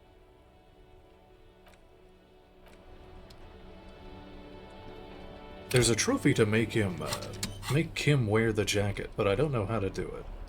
I'll have to look it up. But it gives me +1 half-light, -1 rhetoric. Let's see. Darkening world and inelegant statement. A leather jacket that quite recently belonged to a hoodlum who understood love for what it really is. It has the hoodlum's nom de guerre written on the back. It's quite a statement. And then the the piss -1 drama, no fucks given. -1 authority. Wait. I'm a detective? Let's see. I belong to a young man who possessed some intimate knowledge of the human condition. It has his nom de guerre written on the back. It's quite a statement.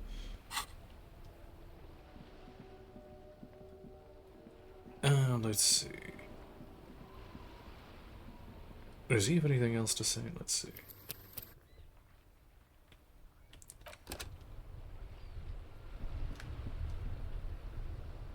I saw you poking around in Lady Driver's lorry. She in trouble? Oh wait, so you did know something about who's smuggling drugs around here. No trouble. She's going to be fine. There's going to be an investigation. Sorry, man, I can't disclose facts of an official investigation to you. Oh man, that's like a load off my mind. All that stress was messing up my rhymes. What's the plan with those rhymes anyway? Oh, you know. Tommy Leham's gonna be a musician. Sprechgesang, but with beats. I've got a lot of free time on the road to hone my craft. Why Tommy Lahome? Tommy Lahm was taken. My real name's Jerry Lafitte. Tommy's way better. Empathy. It's more him. Alright, other questions. There's an empathy check. Let's see. You see in his eyes. Let's see, sure. Success. In his eyes, a half-familiar longing, flecks of brown and gold. Familiar how? It's hard to say. His gaze wanders southwest, down the corner that goes beyond the horizon. Shivers. The road continues for miles, flowing together with other roads, turning into causeways or bridges, ending suddenly in dead ends, or ramping up or down highways. It forms a crisscross pattern across the land. Where does it lead? Above the Jamrock Quarter, in the form of a raised motorway, and then the never-ending sprawl of Farborough. High above the buildings, new and old, the air filled with the rumble of motor engines. Further, to the old south, to the farthest outskirts of Rivishall. Through the checkered fields of farmland, upstream to the River Esperance, past Montmartin. The border approaches. What's beyond the border? You cannot see. It's out of the city. Up ahead, the mist blocks all sight. A gale blows across your cheeks. It is cold. Before you stands a tall lorry driver with sad eyes. What's in the southwest? Excuse me? He emerges from the reverie. Composure. A flinch jolts his frame. The question has touched a nerve. I'm a cop. I can fix anything. Really? Can you tell me? Hell, I get longing. I felt something similar once I woke up. Man, I don't know what to say. Not much anyone can do. There's no helping in absence, you know. I miss my family. They're all I have. My wife, second kid on the way, waiting all the way in Diora. And here I am stuck in this shit, so far from home. Diora? Diora of the Seven Seas. It's on the other end of Le Caillou, pretty much, on another island called Laurentide, off mainland. We've got a little place there. Can almost hear my kid laugh when it snows. What's it like to miss someone? What's it like? Good. And bad. An ache that brings you joy. I think... Oh, I accidentally hit the What about the you, thing. Cop Man? You missing someone? Let's see. What are you saying? He smiles warmly. I think of them a lot. I dream up these silly scenarios in great detail of living with them. It comforts me. Inland Empire. Is that what it is? This feeling? Half-Light. No, it's scarier than that. You're pursued by a hunter. Something smelling of apricots and sorrow. And the past. I miss my gun. I lost it. I'm fine, man. I don't miss anyone. I miss someone, but I don't know who it is. No, I feel hunted. Hunted? By what? By a shadowy figure known only to me as the X-something. An ex-wife? No, that hurt my health too. No, that's... pain threshold. A pain burns in your chest, radiating. A crown of arteries on fire. Ex-wife. And now it's a sinister presence that hunts me all across all planes of existence. It follows me into this world when I awoke. I think it may be a planar hunter. No, it's the great white ghost that eats the world. Whatever it is, only one thing is for sure. It's not my ex-wife. Sinister presence? Wow. That sounds really bad. I hope that doesn't happen to my marriage. First, what is marriage? Man, who even knows? It's like a legal contract, but also a bond between spirits. Everyone is different. That's all I can say. It's definitely going to happen to your marriage, too. Don't worry, I'm certain nothing bad is ever going to happen to your marriage. Yeah. In marriage, you never know if you're doing the right thing. I hope we're doing our best to keep ours together, but anything can happen. Look, man, thanks for this. It's nice to talk to someone. I know it wasn't easy to ask, so I hope you find your way through your own troubles.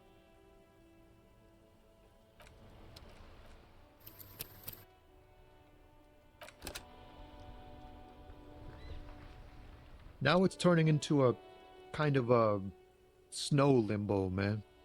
What's on your mind? Conceptualization 58%. He's a poet. Hit him with your best verse. +2, hunted across planes of existence.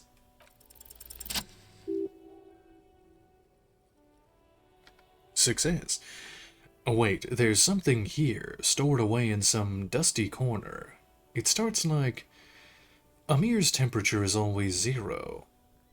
It is ice in the veins. Its camera is an X-ray. Whoa. What else?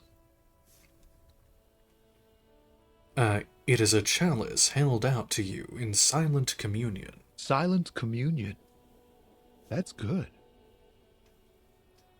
He's transfixed by the words, where gaspingly you partake of a shifting identity never your own. Dang, that's some great shit. You came up with that yourself. Inland Empire, did you? I don't really know. I think that I may be an actual poet, and I've learned it by heart. I'm just a vessel for the muse. I think the words are mine, yes? No matter. It's a fine stanza. You're not so bad after all, for a cop. For a cop? They're more often in the fists than rhymes, see? Let alone honesty in verse. Esprit de corps. In a small office behind the old military hospital, hunched under the green glow of his desk light, Officer Hans Blau browses through a test print of his futurist magazine. It's called the futurist. The typeface on the header is too small. Any organization gets all kinds of folks. I'm sure we try our best. I'm doing what little I can to do right by people. No joke, man. Fuck the police. Well, you've given me some hope, I guess. He gives you a thumbs up. Inland Empire. You found some common ground with this man. Even impressed him. The next time you look in the mirror, though, remember those words.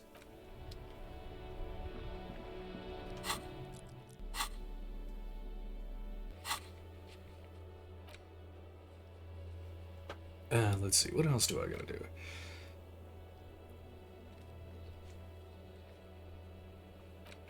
Find the murder weapon. Perform an advanced analysis using HE coordination.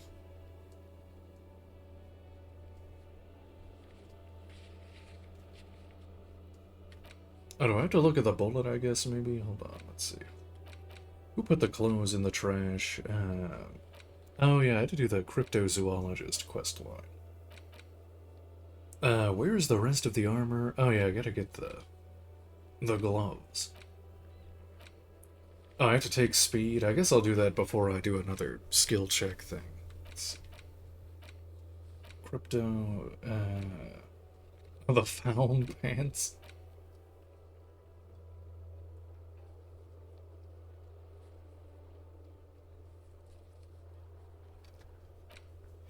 Determine where the shot came from. I have to check all the places for bullet traces.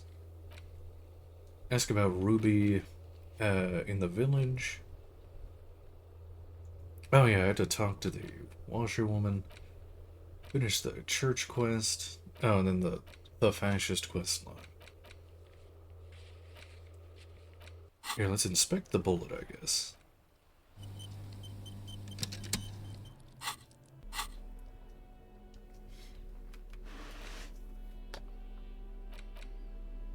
Where is it? Tools? Oh, it's on interact. Let's see.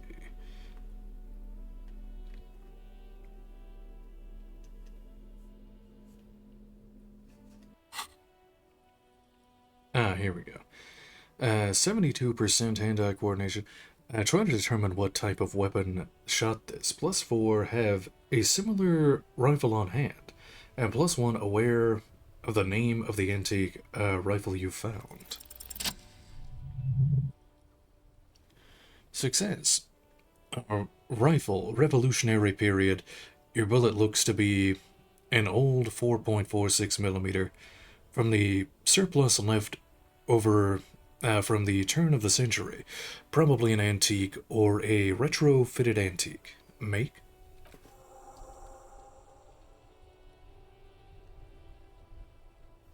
The 4.46 caliber was widely used with the Bell McGrave rifle, a Revacholian manufacturer.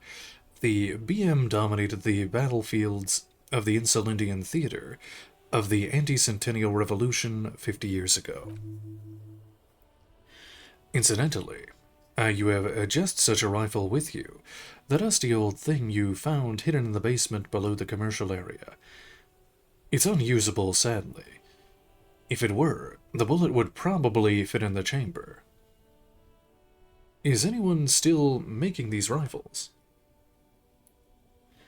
No, but Zeleger, a major firearm manufacturer, ended up with a surplus after the war, so there were still a lot of these old military rifles floating around, usually broken.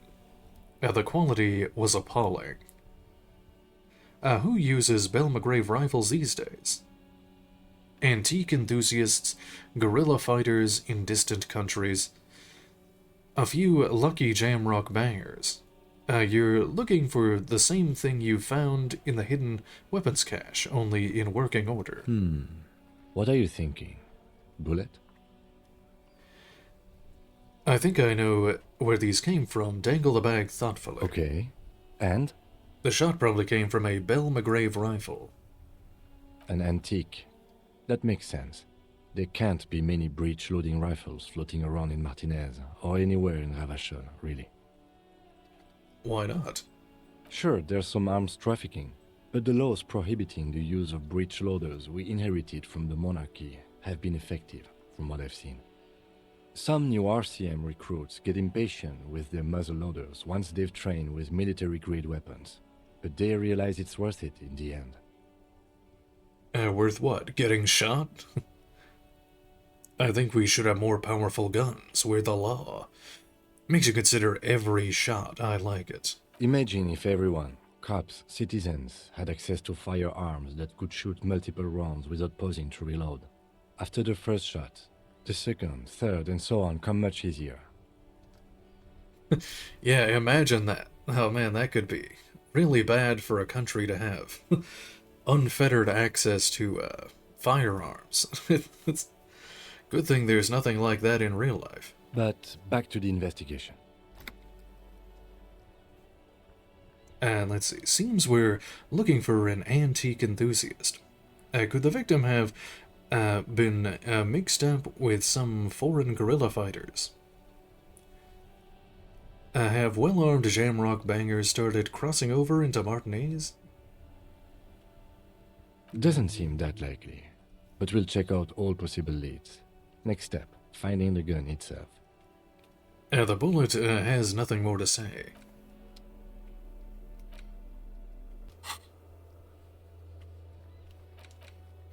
There, locate a working firearm that shoots 4.46 ammo.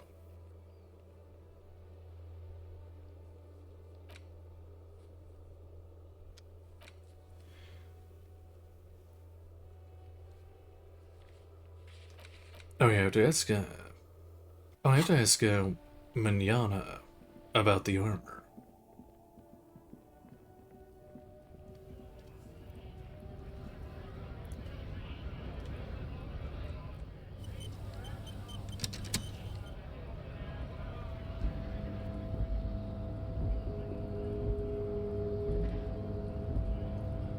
Hola, Wandering Man. How can I help you? Kuno told me you were supposed to know about the armor. The little boy had a good on his promise. His promise? To get me into trouble. To sick the pigs on me, pardon the choice of words. Not mine. What happened? I was asked to look into that armor situation. Official Union probe, you know. Track it down, see who took it. Did you? At first I thought, why not? Maybe the pieces can feed the strike. Buy us a few more days under the sun, you know? So I went to this boy. He said he'll make me his prison bitch. He's got eyes everywhere, the cops in his pocket, and he's the king of Jamrock. Serves me right for doing menial footwork. I dropped that probe right then and there, and it still got me into trouble. One bad move is all it takes. So Kuno used us to what? Scare you? The probe into the armor. What did you learn? It's a minor nuisance. It's all good. He contemplates taking a swig from his flask. Electrochemistry. He thinks not yet. Better to get this business out of the way. Sweeter then. The probe into the armor. What did you learn? I learned that people don't want to talk to a drunk Union man about some armor. What else? Not much. Technical stuff mostly. That was the interesting part. What sort of technical stuff? I did some research into this armadura. Let's say I have friends at the library. I didn't get into the material science, just how it comes off. How does it come off? In parts. 4 in total. The helmet was the first to go. The kid says he tore it off and kicked it into the sea. I believe him. The boots were still on the guy last I saw. Too hard to remove. So, as I count, there are 2 parts missing. The gauntlets and the cuirass. This is where I left off. Too much hassle. More like a job for some militia. 4 pieces of armor up for grabs. But I already sent the boots away. I guess you won't be collecting them all then. That's less work for you at least.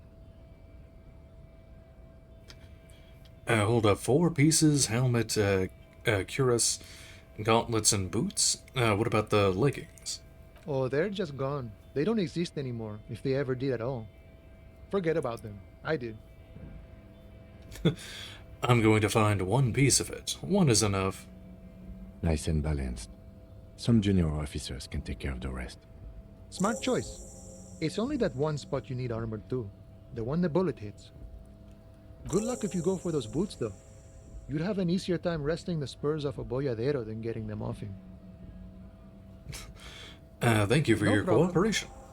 If you see that kid, thank him from Call Me Mañana. Thank him for showing me the way. Empathy.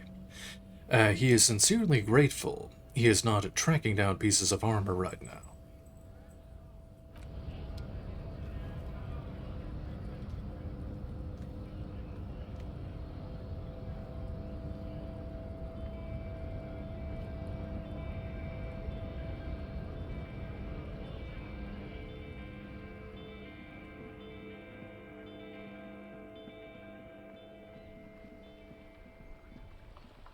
Okay, let's see. Anything else over here? I guess I can talk to the working class woman. Because she's tied to another quest line later. Oh, wait. Oh, there was an option.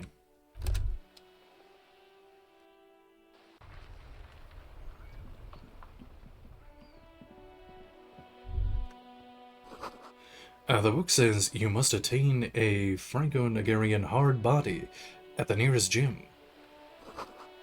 It takes willpower to even read the author's name. Jan Quas from something, I couldn't see it.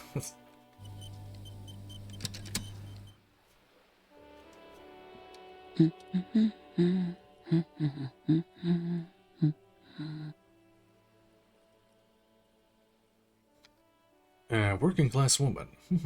You see a sturdy woman humming to herself as she seems to be browsing books. Hearing. The ship takes off like a silvery mosquito, unfolding its rotor blade arms. She mumbles reading, then puts down the soft cover. A good one, point at the book. Hello. No ceremonies, just hello. Yes? Hello? Who are you? Me? No one. I'm just a working class woman. Empathy. She doesn't really want to be disturbed that much. Logic. If she's such a working class woman, why isn't she working? Shouldn't a working class woman be working? Not all the time. Right now I'm browsing books. Even a working class woman needs something to read. Phenomenal. A good one nod. I'm a policeman. I know you are. Everyone can see that. The rectangles. He points to his sleeve. Good then. And do you need the help of a policeman? What with? She tries hard to focus on the book stand. Physical instrument. Help her by carrying things. Maybe she needs a weightlifter. Maybe she needs you to fight her husband. No, that's not it. Maybe your husband is missing. My husband? No, he's not. So where could he be? I don't know. At home now? Out drinking with his friends? Working? Where is this going, officer? So what I'm hearing is you don't really know where your husband is. Yes, but I don't really need to know where my husband is. Not all the time. Wouldn't you like to? No. She looks at you straight into the eye. Her right foot is tapping nervously. I can totally help you find your missing husband. Suit yourself, then. I don't really care if your husband is missing. Maybe you're right. Maybe he isn't missing indeed. Why are we still talking about this? I haven't lost my husband. Empathy. She has, though. The husband is totally lost. You should tell her that it's okay. Hush, baby. It's okay. What? It's all right. to not know where your husband is. Nothing shameful in that. Who said anything about shame? Stop talking down to me. My husband is not missing. Inland Empire. But he is. You can feel it. Or maybe it's something else then. Maybe your children are missing. No, absolutely not. Okay, so where are they? Are you a policeman or a nanny? A nanny. Where are they? I'm police. I police whatever I want. Where are they? They are not missing, sir.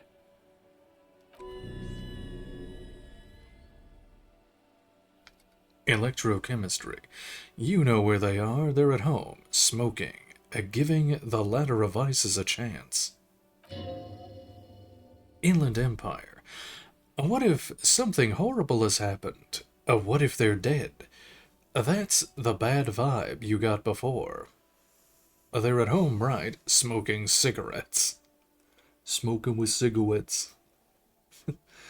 What if something awful has happened? What if they're in the sewers? What? That's just... My daughters are perfectly fine. They're with their friends down in Jamrock. There's nothing to worry about. They're almost grown up now anyway. They're past the age they need me protecting them from everything now. Half-Light. What is this doubt you have then? Something has happened here. I'm afraid the danger is now greater than ever. Tell me, how old are they? Maybe you're right, maybe they aren't missing after all. Tell me something else. My youngest girl, Jolie, is just shy of 16. Jenny, she is turning 18 next month. But we shouldn't even be talking about them. And can you describe to me their appearance? Any features that stand out, something to make identifying a little easier? Why do you need to know this? Haven't I repeatedly told you that they're not missing? That they're in Jamrock, safe and well, at some stupid party? Electrochemistry. Did someone say party? You could use a party, hunt it down. I could do with a party, a killer party, not a lame-o one. It's for the investigation. I'm trying to be professional. You're right, let's not talk about your daughters. I don't know what got into me. A killer party? What is it with you and Pulp Staples? My God, please no more talk about my daughters. They are fine. Maybe your cockatoo is missing. I don't mean to disrespect, sir, but you are being a bit of a cockatoo here. For what it's worth, I agree. But cockatoos can't be stopped when they get ladies. It's better to indulge him at this point. Maybe I was thinking about your cockatoo. Is it missing? I don't even have a cockatoo. And guess what? What? Even if I had, it wouldn't be missing. All right, a cockatoo not missing. I just wanted to make sure. Great. Just one more question. What did you mean by me being a cockatoo? Nothing. Go read up on them if you're so interested. There's a great book in the bookstore. Inland Empire. Maybe you should. What if the cockatoo is your astral captain? Or your heraldic bird? Actually, that's exactly what I'm going to do. Thanks for the tip. Get tasked. Wonderful. The store is open. Etsy, watch her browse books. Her hands move over the book covers. The tips of her fingers look rough, stained with yellow. It seems like she's spent a lot of time at work, smoking. Electrochemistry. An array of neurons fire up with joy. Bum her a cigarette, lest it turn to pain. Wanna smoke? No, I don't. I know for a fact that you smoke. Why do you think that I smoke? It's the kind of place where everyone does. I suspect I may possess supernatural abilities. Your hands look like they belong to a heavy smoker. It's not like yours look much better. She says while eyeing yours. Take a look at your hands. Sight. She's right. Your hands look even worse than hers. The tiny cuts and gushes covering your skin, like a spider web. Your fingertips have become an ugly shade of brown. Visual calculus. These are the hands of someone who smoked for at least 20 years, as evidenced by the discoloration of fingers. Marks on your skin may point to past quarrels. Just give me a cigarette, please. I already told you I don't have any. Go bother someone else. Half-Light, she's lying. She's goddamn lying. She has smokes. Just give me cigarettes, okay? Don't lie. Do you know where I can get a new pack? Let's... Sorry, officer. She stares at you in disbelief. Half-Light, she's lying, lying. I know you're lying. Please just give me a cigarette. No, I'm not lying. Why should I lie? Please go to the Frita kiosk. Half-Light. You'd lie too, wouldn't you? You'd lie and steal and cheat. Ask her again. Squeeze the truth out of her. Keep pressing. Ask. Just one. I beg you, just one. Give me the damn cigarette, ma'am. I can't give you what I don't have. As she turns away from you, focusing on the books again. The lieutenant sighs. That's all for the moment. I'll let you read. The woman before you nods and returns to her reading. Date of birth generator. You were born in the year 07. In the last year of the commune of Revachol, right before it fell, in the old military hospital on the ground floor, where people usually came to die during a snowstorm. The revolution had about 1 year left to go, and the fires were still burning bright. There were explosions in the blizzard. This was 44 years ago. You are 44 years old. The bloating might never leave your face, but beneath it, you still have some years. You still have some hope. There, it gives me learning cap for logic raised to 4, -1 difficulty on all physique passives. Actually, I still have to lift the weight in here. I can probably do it now. Let me take a drink here. And throw on something with physical instrument. Pretty sure it's a physical instrument. Check.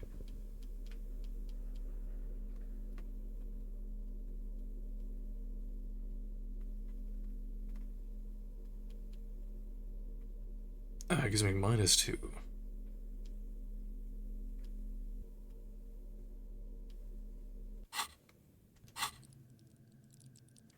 Oh, and I have a level. Let's see. I think I'll save it for when I need something. Okay.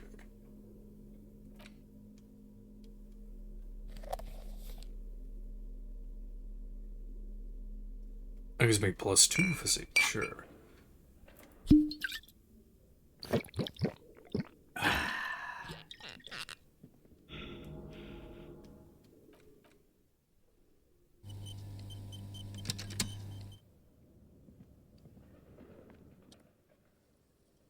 Let's see. Barbell physical instrument, 83%. Lift the barbell. +1 notice the collars, -1 hit hurts. Oh, I failed it. Well, let's see him fail it.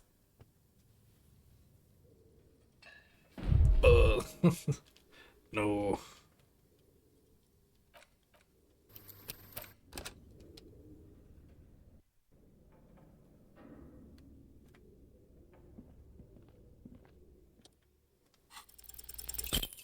No, it failed it again. I'm just gonna.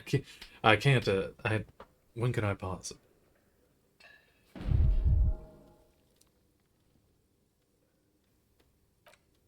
Okay, there.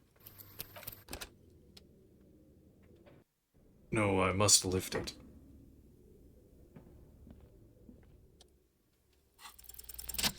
There we go.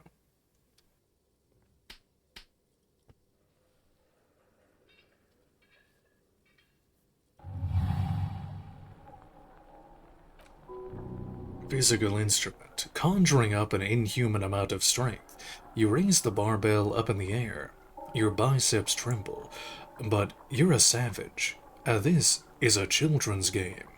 Oh yeah. I'm a true champion. Say nothing and revel in the feeling.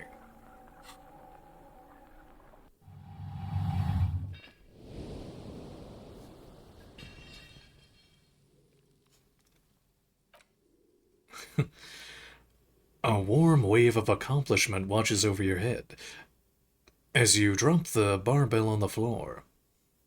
For a moment, it feels like you're strong enough to succeed at anything you've ever set to your mind. Inland Empire. Hey, but you're still in a ghost house. What if someone heard this? What if they know you're here? Good technique. The lieutenant nods in approval. There we go, got that.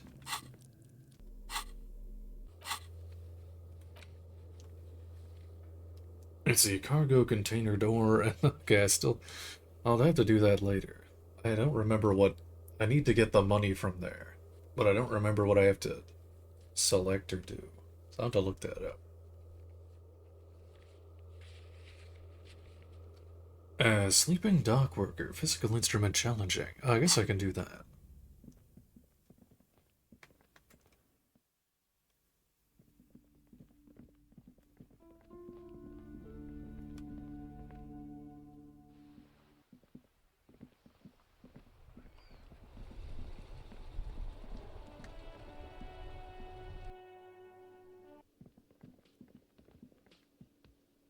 Oh, well, he's not here. So, he's gone. Oh, well, I guess I can't do that.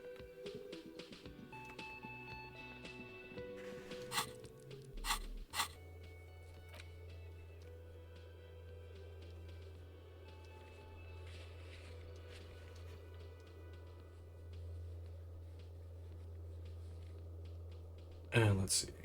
The mirror thing, let's see.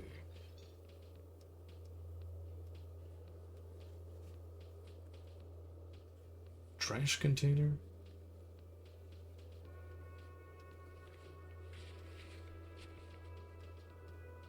Oh, I guess a lot of these I can't do anymore, but they're still on the list, so I guess it's not very it's not very helpful then. Find a heraldic bird, get the hanged man's boots. Oh, well, I can't. Okay. Get the boot. Well, I can't do that because he's gone. In order to succeed,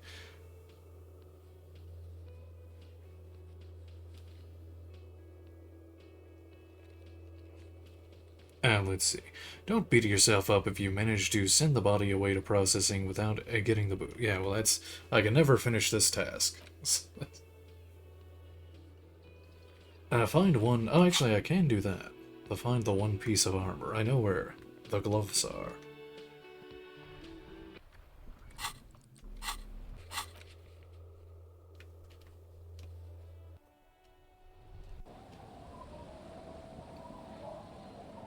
Oh yeah, I have to ask the washerwoman about the... I'll do that after I get the gloves.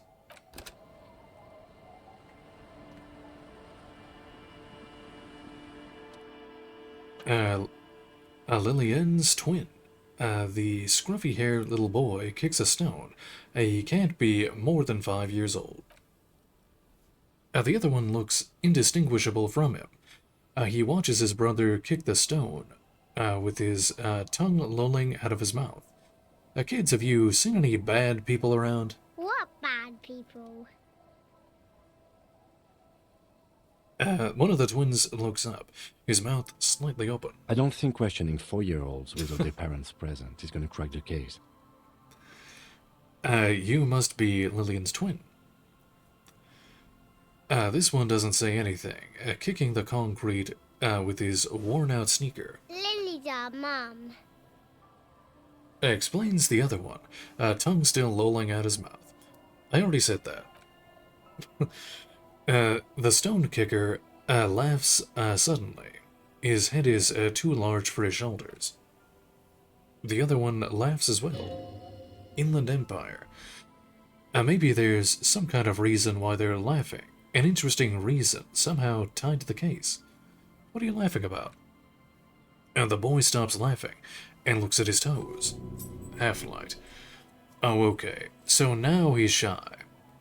Now he's not talking, just wobbling around like he's afraid of something. You guys look identical. The stone-kicking one becomes frantic all of a sudden, as if that's something to be scared of. The obvious fact that you just stated. He looks just like me. The other one says, yeah, I said that. The boy doesn't answer. His brother throws another rock. Both of their hair is covered in some kind of dirt. Composure. The rock kicker was just being shy, but now he's enthusiastic again. You're bad with kids. Yes, I am. And what are you, Kid Master General? It's impossible to be good with kids. They're too stupid. You're right there. Let's see if we can find some police work, shall we? We're not getting anything here. Children are stupid. The scruffy-haired little kid laughs as though in agreement. You're stupid. The other one tells him, suddenly very serious. Okay, how about the policeman asks you something else now? Okay. Okay, bye-bye, kids. Take care.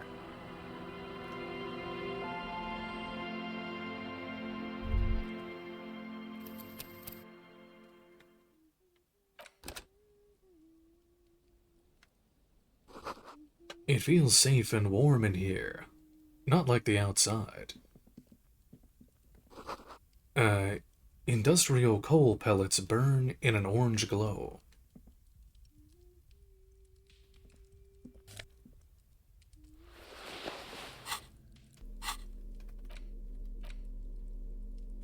Ruffed grouse taxidermy. The dead body of a grouse stuffed with some unknown material. From a distance, it might just pass off as the real thing. The bird itself looks extremely ruffled and slightly grumpy. Hello, mister. A young girl, barely 4 or 5 years old, sits on the sofa. She looks at you with frank curiosity. She clutches a small stuffed animal. Occasionally, she twirls it around. Do you know anyone named Ruby? Ruby. Ruby. Suddenly the girl gets all serious and leans in, as if she's about to tell you a secret. My mom tells me I'm a big girl, but she doesn't know that I can't say Earl. Or sometimes I can, but then Uller. Kids. The lieutenant shakes his hand. Are you Lillian's daughter? Yes, I am. Little Lily. You know my mom? Yes, we met earlier. That's nice. My mom is great. She's never angry or anything. Are the twins outside your brothers? Yes. They don't want to play with me. They're older and play outside. They look the same. Sometimes I can't tell them apart. They look identical, right? I said the same thing. They look identical. As she slowly processes the word, then snickers with laughter. What's this? Show her the stuffed bird you took from the ceiling. It's a grouse. Suggestion. You might be able to get on Gart's good side if you replace the broken skua you almost certainly broke. Yes, but what is it for? Can I have it? I know someone who really likes stuffed birds. Sure. I mean, you already took it.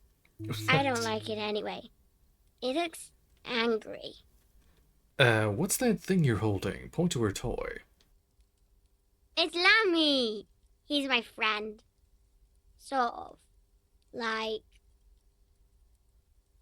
As she holds the fuzzy beast up to demonstrate.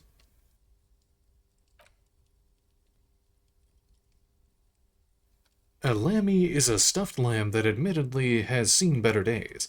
One of the eye buttons is missing and the fur is tattered in several parts. Lemmy looks like he's falling apart. Lemmy looks soft. Oh, okay. Well, pleased to meet you, Lemmy. Yes, very soft. Suddenly, she pushes the stuffed animal towards your face. Press your cheek against the lamb. I don't deserve it. I'm scum. Isn't he soft? Yeah, healed a morale. She's right. Lemmy is very soft. She rubs the white fur against your cheek, then returns the lamb to her lap, cuddling it. Bye! Goodbye.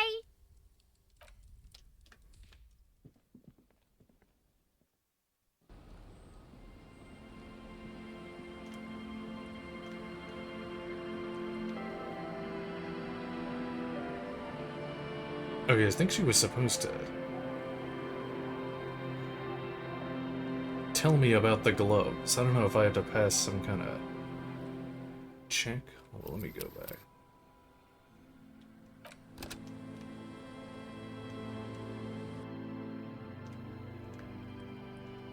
You have anything else to say? Hello, mister. No? Bye!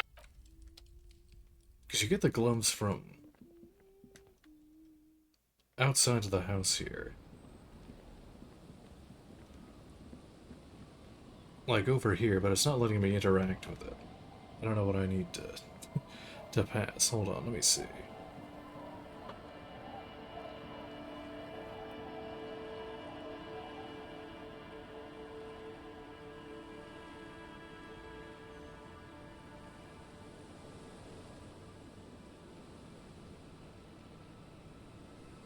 Let's see, category gloves, there it is, the armor.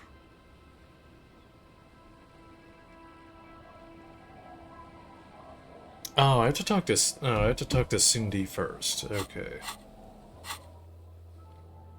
And she gives me a clue.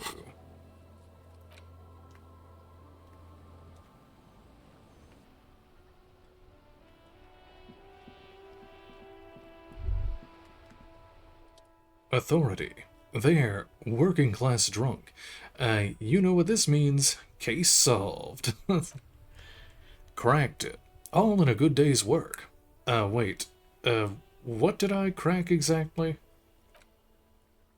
What do you mean, what did I crack? Look at how, working class that drunk is. It's her husband. The missing husband. It's the future leader of the proletarian uprising. It's, some third option? No, stop goofing around, recruit. It's her husband. Yes, and you found him. Now, go and tell the working class woman. Protect and serve, recruit. Give me champagne. I'm going in. That doesn't add up. I'm, only, making a fool of myself. There's no need for champagne when there's honor, recruit. Go and tell the working class woman what you found right now.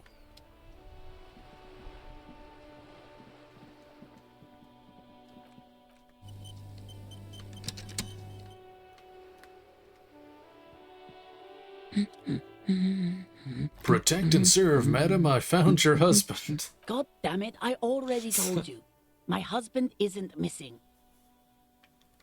But you said you didn't know where he was. And I specifically added that I didn't need to know where he was. Well, I found him nevertheless. I'm that good. Very well then. Where is he? There, point to the working class drunk down near the sea. Right around the corner. He has pissed himself. Our hammer-toting comrade was at the bottom of those stairs. Excuse me?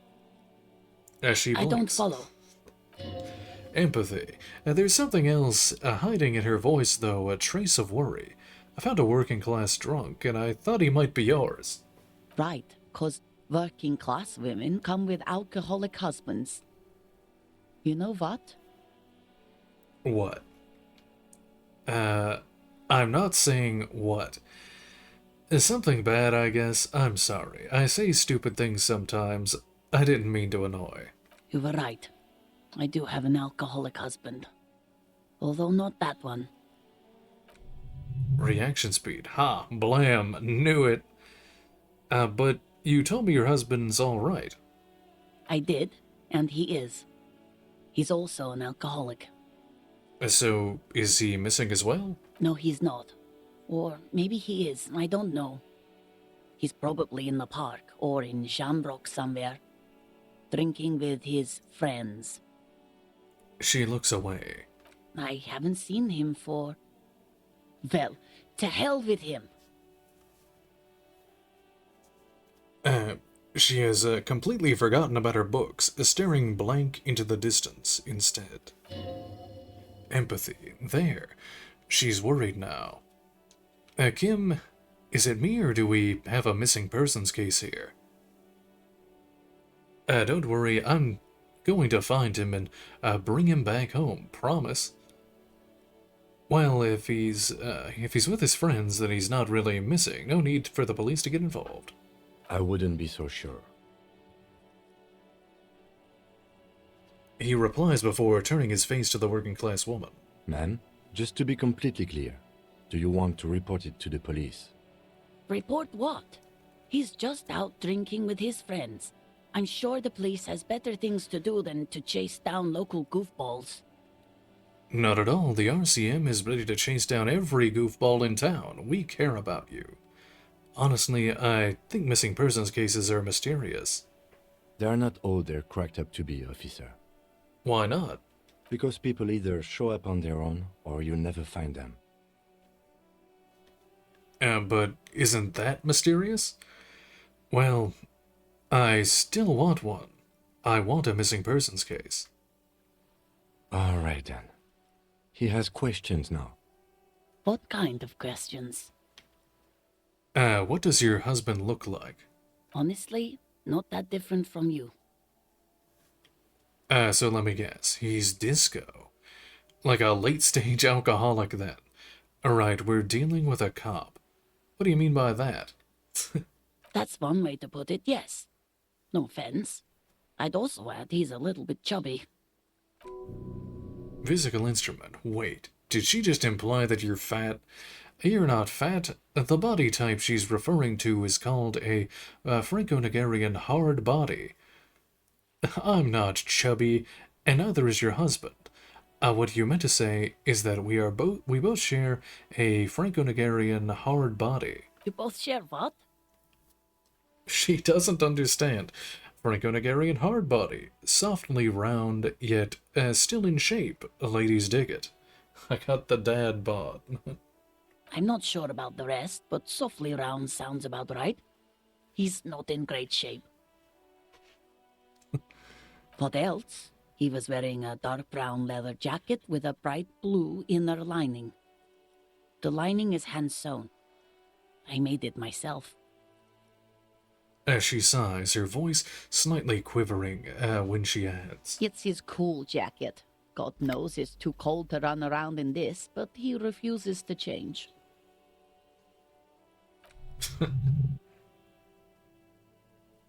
Composure. Who cares about the cold when you have your cool jacket to wear? You can completely sympathize. I even tried throwing it away once, but he just dug it out of the bin. Can you believe it? Her husband's a real one. Well, if that jacket really is that cool, then I can totally understand. Well, what can you do? I hope that at least that extra lining helps him keep warm at night. I wouldn't like him to catch cold. Empathy. She's talking about him out in the cold, in some park or on the coast, and it's making her more and more worried. When did you last see him? Yesterday morning, he went to the library. He went to retrieve my book, and he promised he'd walk straight back home. Because we talked about this. We talked about not wandering off again. I don't know what to do. I honestly don't know what to do with his addiction. Just makes me feel weak.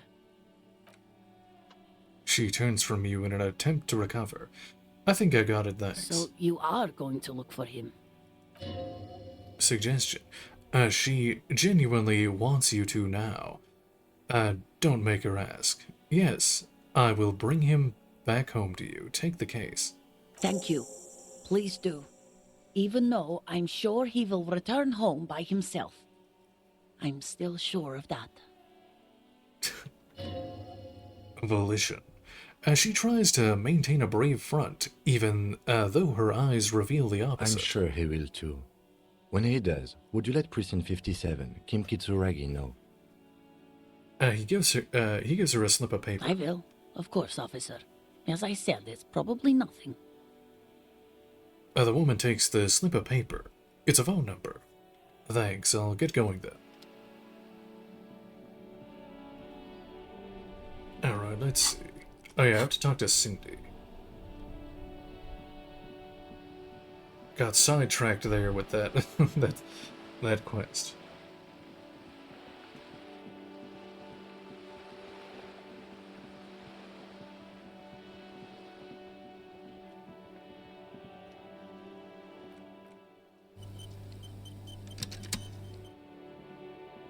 Hello again, officers. Have you come to admire my mural? Is that bed in the coal room yours? Ooh. Not only have you found my address, you've discovered my biggest secret. I'm a coal miner. Sight, she does have the eyes that seem to be smeared with coal. Really, you're a miner? Don't you have a real home? It's not the nicest place, but I guess it'll have to do. It doesn't have to do anything at all. Nothing does. Like me. Right now, I'm doing nothing at all. Really? You're a miner? Yes. I keep hoping a shaft will collapse on me. But somehow, it never happens. Don't you have a real home? Does anyone in a city like this? She replies wistfully, looking around. Empathy. If there's pain about any particular home, she's lost.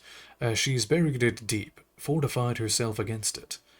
Cool, I have other Shoot, questions. Piggy. It's what you do, isn't it? Piss and fuck the world sent their best. I don't believe it. I've never known those boys to have manners. The bemusement in her voice doesn't fully mask genuine tenderness. They seem to hold you in high esteem.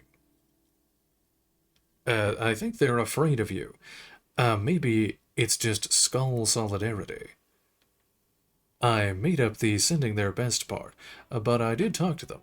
They'll never be skulls, but their hearts are in the right place. Skulls are cool. Can I be a skull? Skulls are silly. What are you even trying to achieve? Can I be a Fat skull? chance. But you can still do your part to revitalize the neighborhood.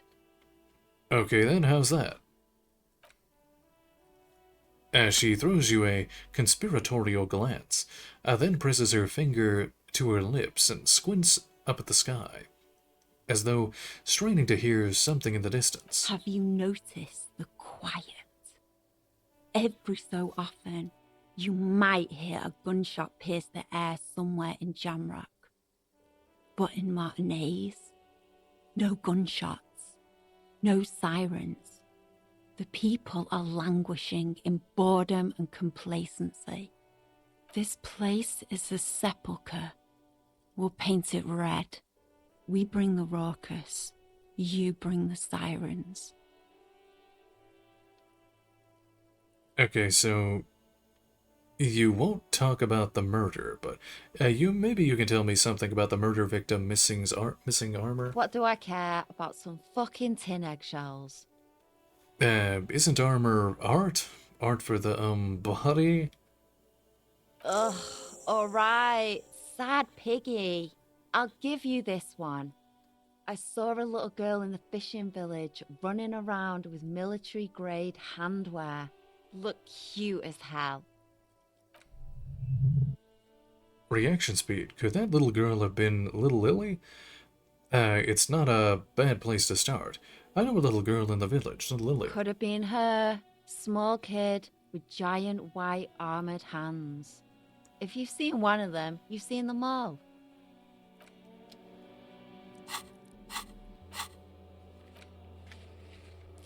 I have to run back to the town square here.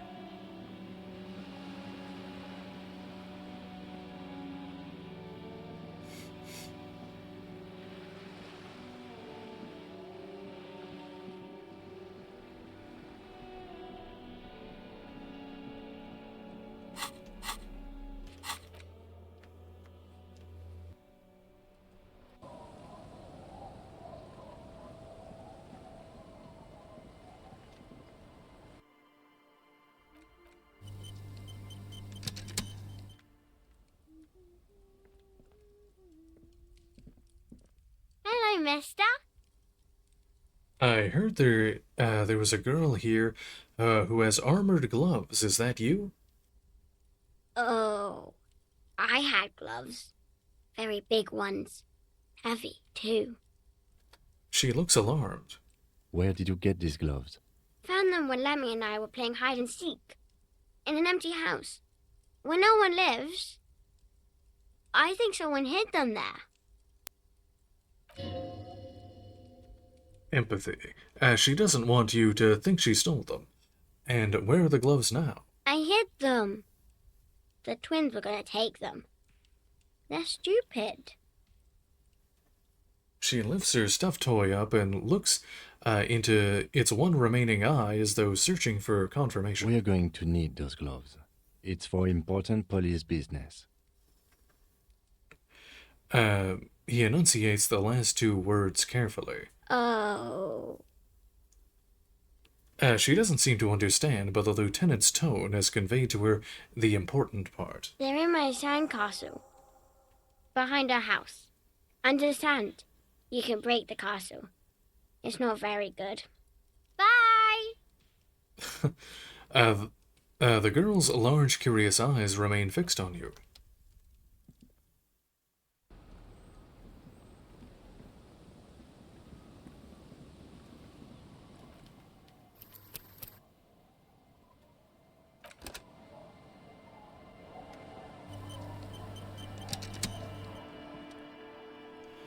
Sandcastle.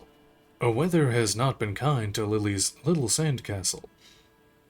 The once mighty towers are quickly eroding away. You can see something shining back at you from what must have been a vast underground catacomb network. Broken. The little castle?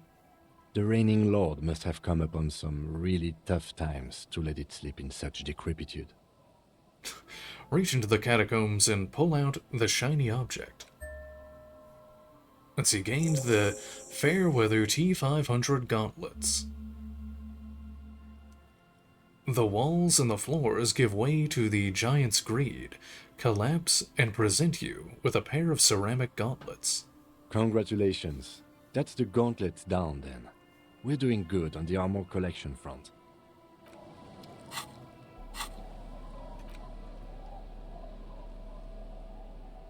Fairweather T500 gauntlets, +2 interfacing, strength in digits. Clenching and unclenching your fist has never been so fun. The tiny ceramic plates make a lovely clicking sound when your fingers move.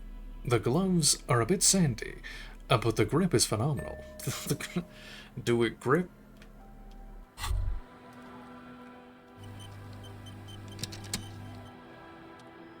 Visual calculus. As you fold your fingers into a fist, you realize you could knock anyone out with one punch. The white ceramic gloves wrap around your digits comfortably. Hearing. Your movements cause tiny little clicks, like dice rolling around far away, as the plates reorient to your motions. I will be responsible with this. This is just to protect me from harm, not to show off. Decked out in future armor, like a cop ought to be. The hardened, vitreous enamel, at once sleek and voluptuous, adds a glow to your cheeks and a spring into your step. Just imagine what a full suit of this stuff could do for you. Composure. You really do feel more confident. Invulnerability does that. Even a partial invulnerability. One down, 2 pieces to go. Here I come. This gear could line my pockets with cash. I could probably sell it for some other, to some other cops. This is the long sought after enemy technology. I can't just enjoy it. I must study it.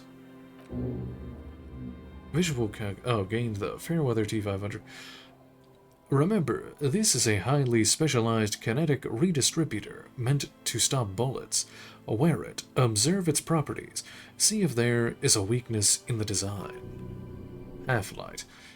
For the day you have to fight someone covered in the same material. Some foreboding, some foreshadowing. It's a subtle tool.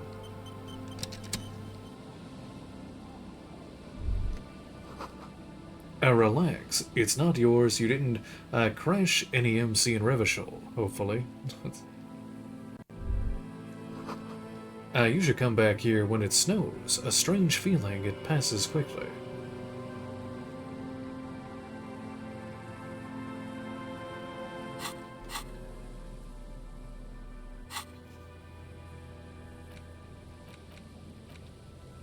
Let's see, Jake, I'll do that later. Stuffed bird.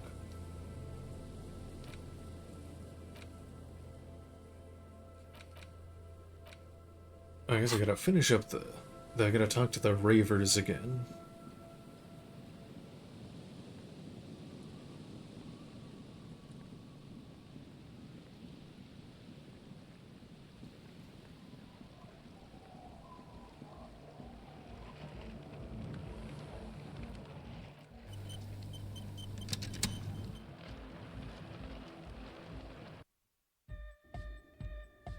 Hi again.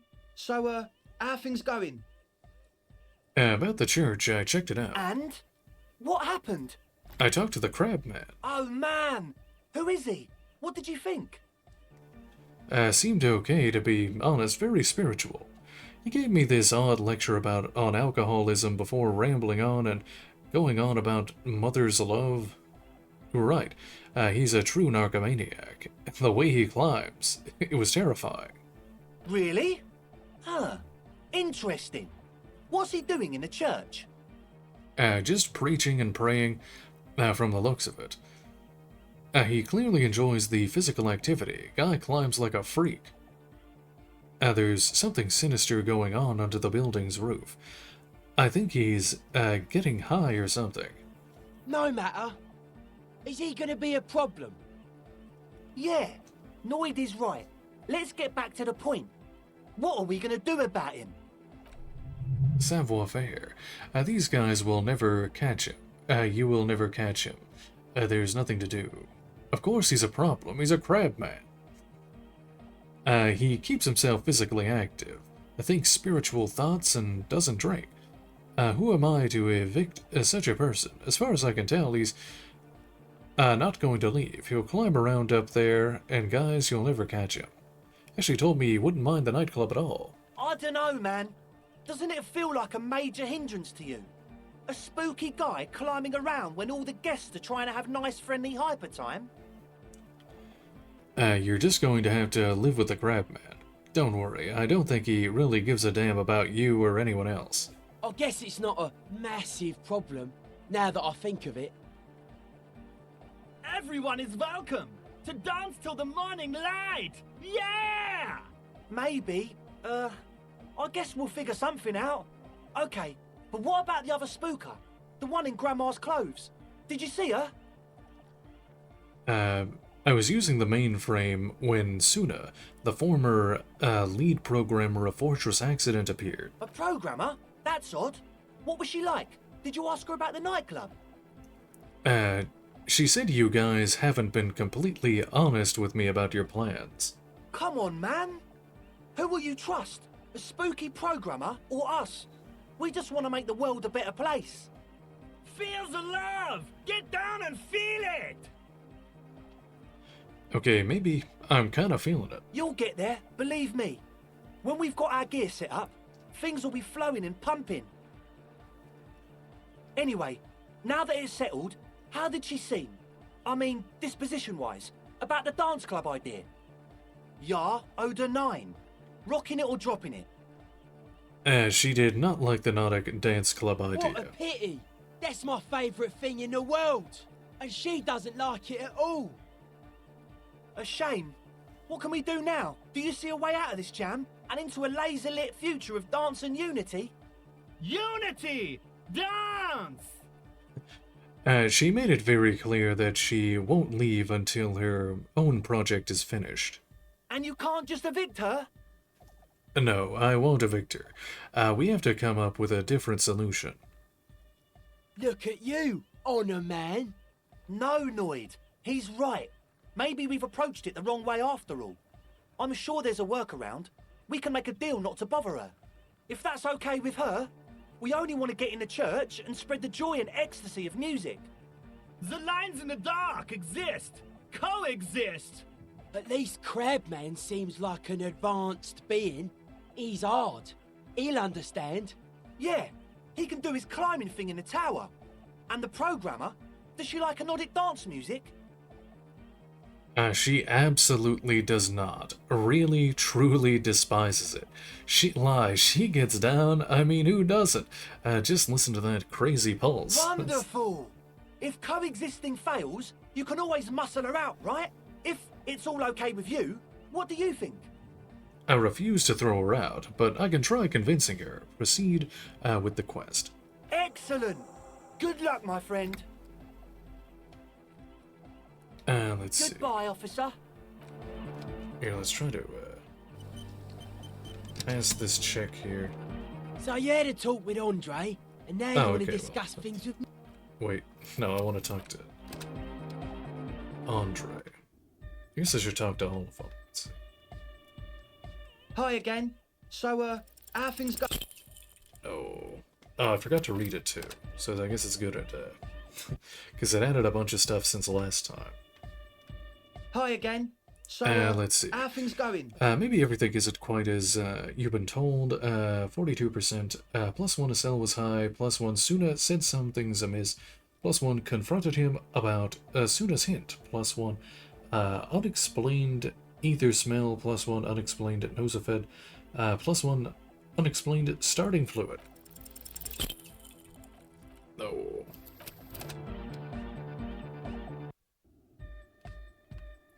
Hi. There we go. A number of things don't add up. Let's take a look. I got bad news for you, Andre. Things don't add up. What things? Empathy. He senses something is wrong. Suna said that you've been lying about your plans. Your answer is very unconvincing. This isn't the making of a club. This is a tent full of laboratory equipment for manufacturing drugs. Fuck, man. It's difficult to get along with some people, but we're trying to make an effort. We are on a mission here. I have no idea how you arrived at that conclusion, but it's wrong. Look, we even have speakers. Sight. One speaker. They have one speaker. Where is his friend? Did he lose his friend? What do you mean, friend? The other speaker. You have only one. It's a one-speaker system. It's monodynamic. You wouldn't know the first thing about sound reproduction in anodic music. Other speaker. That nosophed is here. It's active ingredient. He said it was for his nose. What more do you want? The distilled water, cornerstone of a clean lab. And of all cellular-based life, what's your point, Lawbringer? The ethyl, either from a comprise l'ange, a solvent, good for getting acting agent out of a solution. Make up your mind. First it's the sweat, then it's the ether. There's no need for me to pile on anymore, is there? No shit. He sounds tired. In short, you tried to use a police detective to set up a drug lab. That's... Come on, that's... Preposterous. Against the law, punishable by summary execution. It's not. His eyes are wide with fear. Let's see, so, what are we going to do with you? What do you mean, do? Empathy. There's resignation in his voice. He's almost all ready to drop the act. It wouldn't take a lot of pushing. Suggestion. The optimal way to go about this would be indifference. It begins by you telling him you don't care about any of this. Half-light. Time for a threat. He can't handle the pressure. We do this lawman style. First, you tell me everything, then I pass judgment. Hand-eye coordination, 17%. Time for heavy leverage. Pull out your gun. Summary execution. You'll tell me what's really going on here, and we'll work from there. I can be lenient. I don't really care, I just want to crack the case. Do what you want, and I'll do what I want.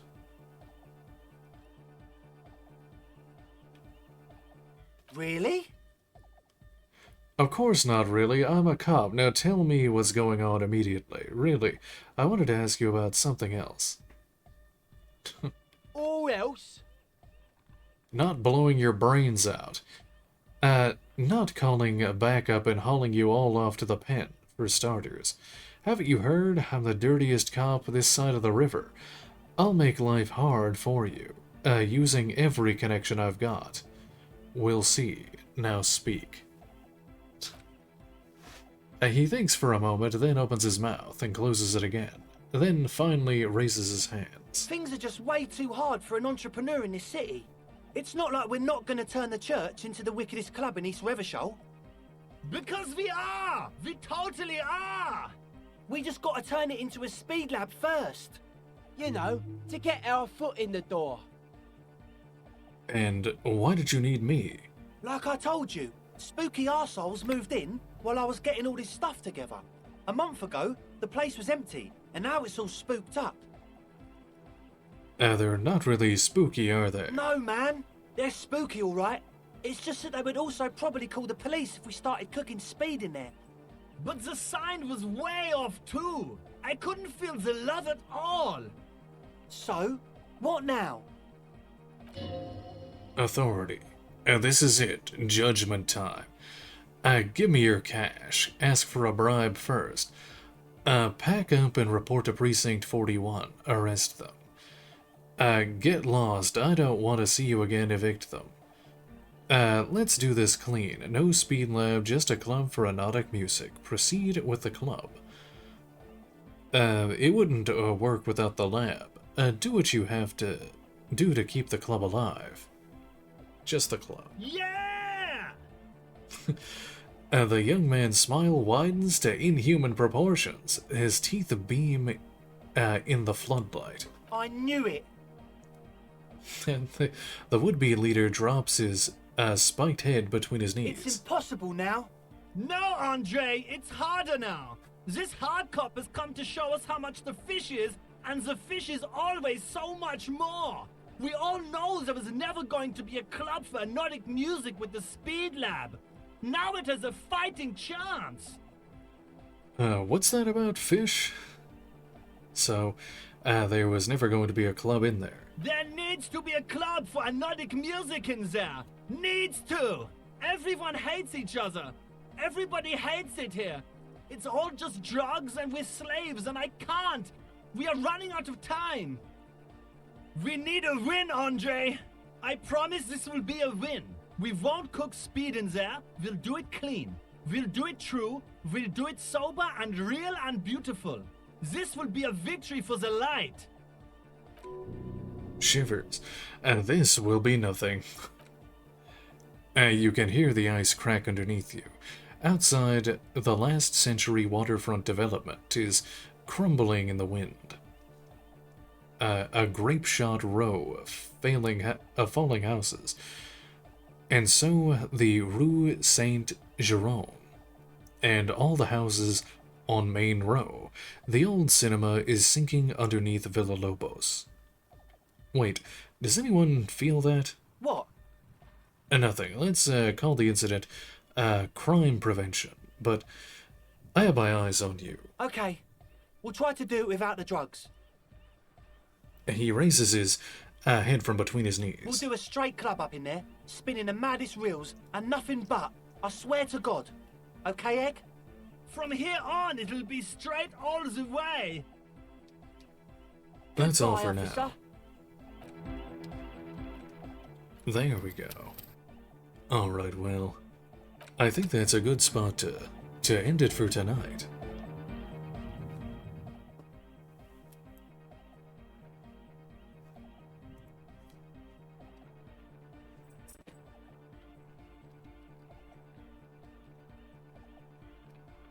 Alrighty, well, thank you all very much for watching, and have a good night.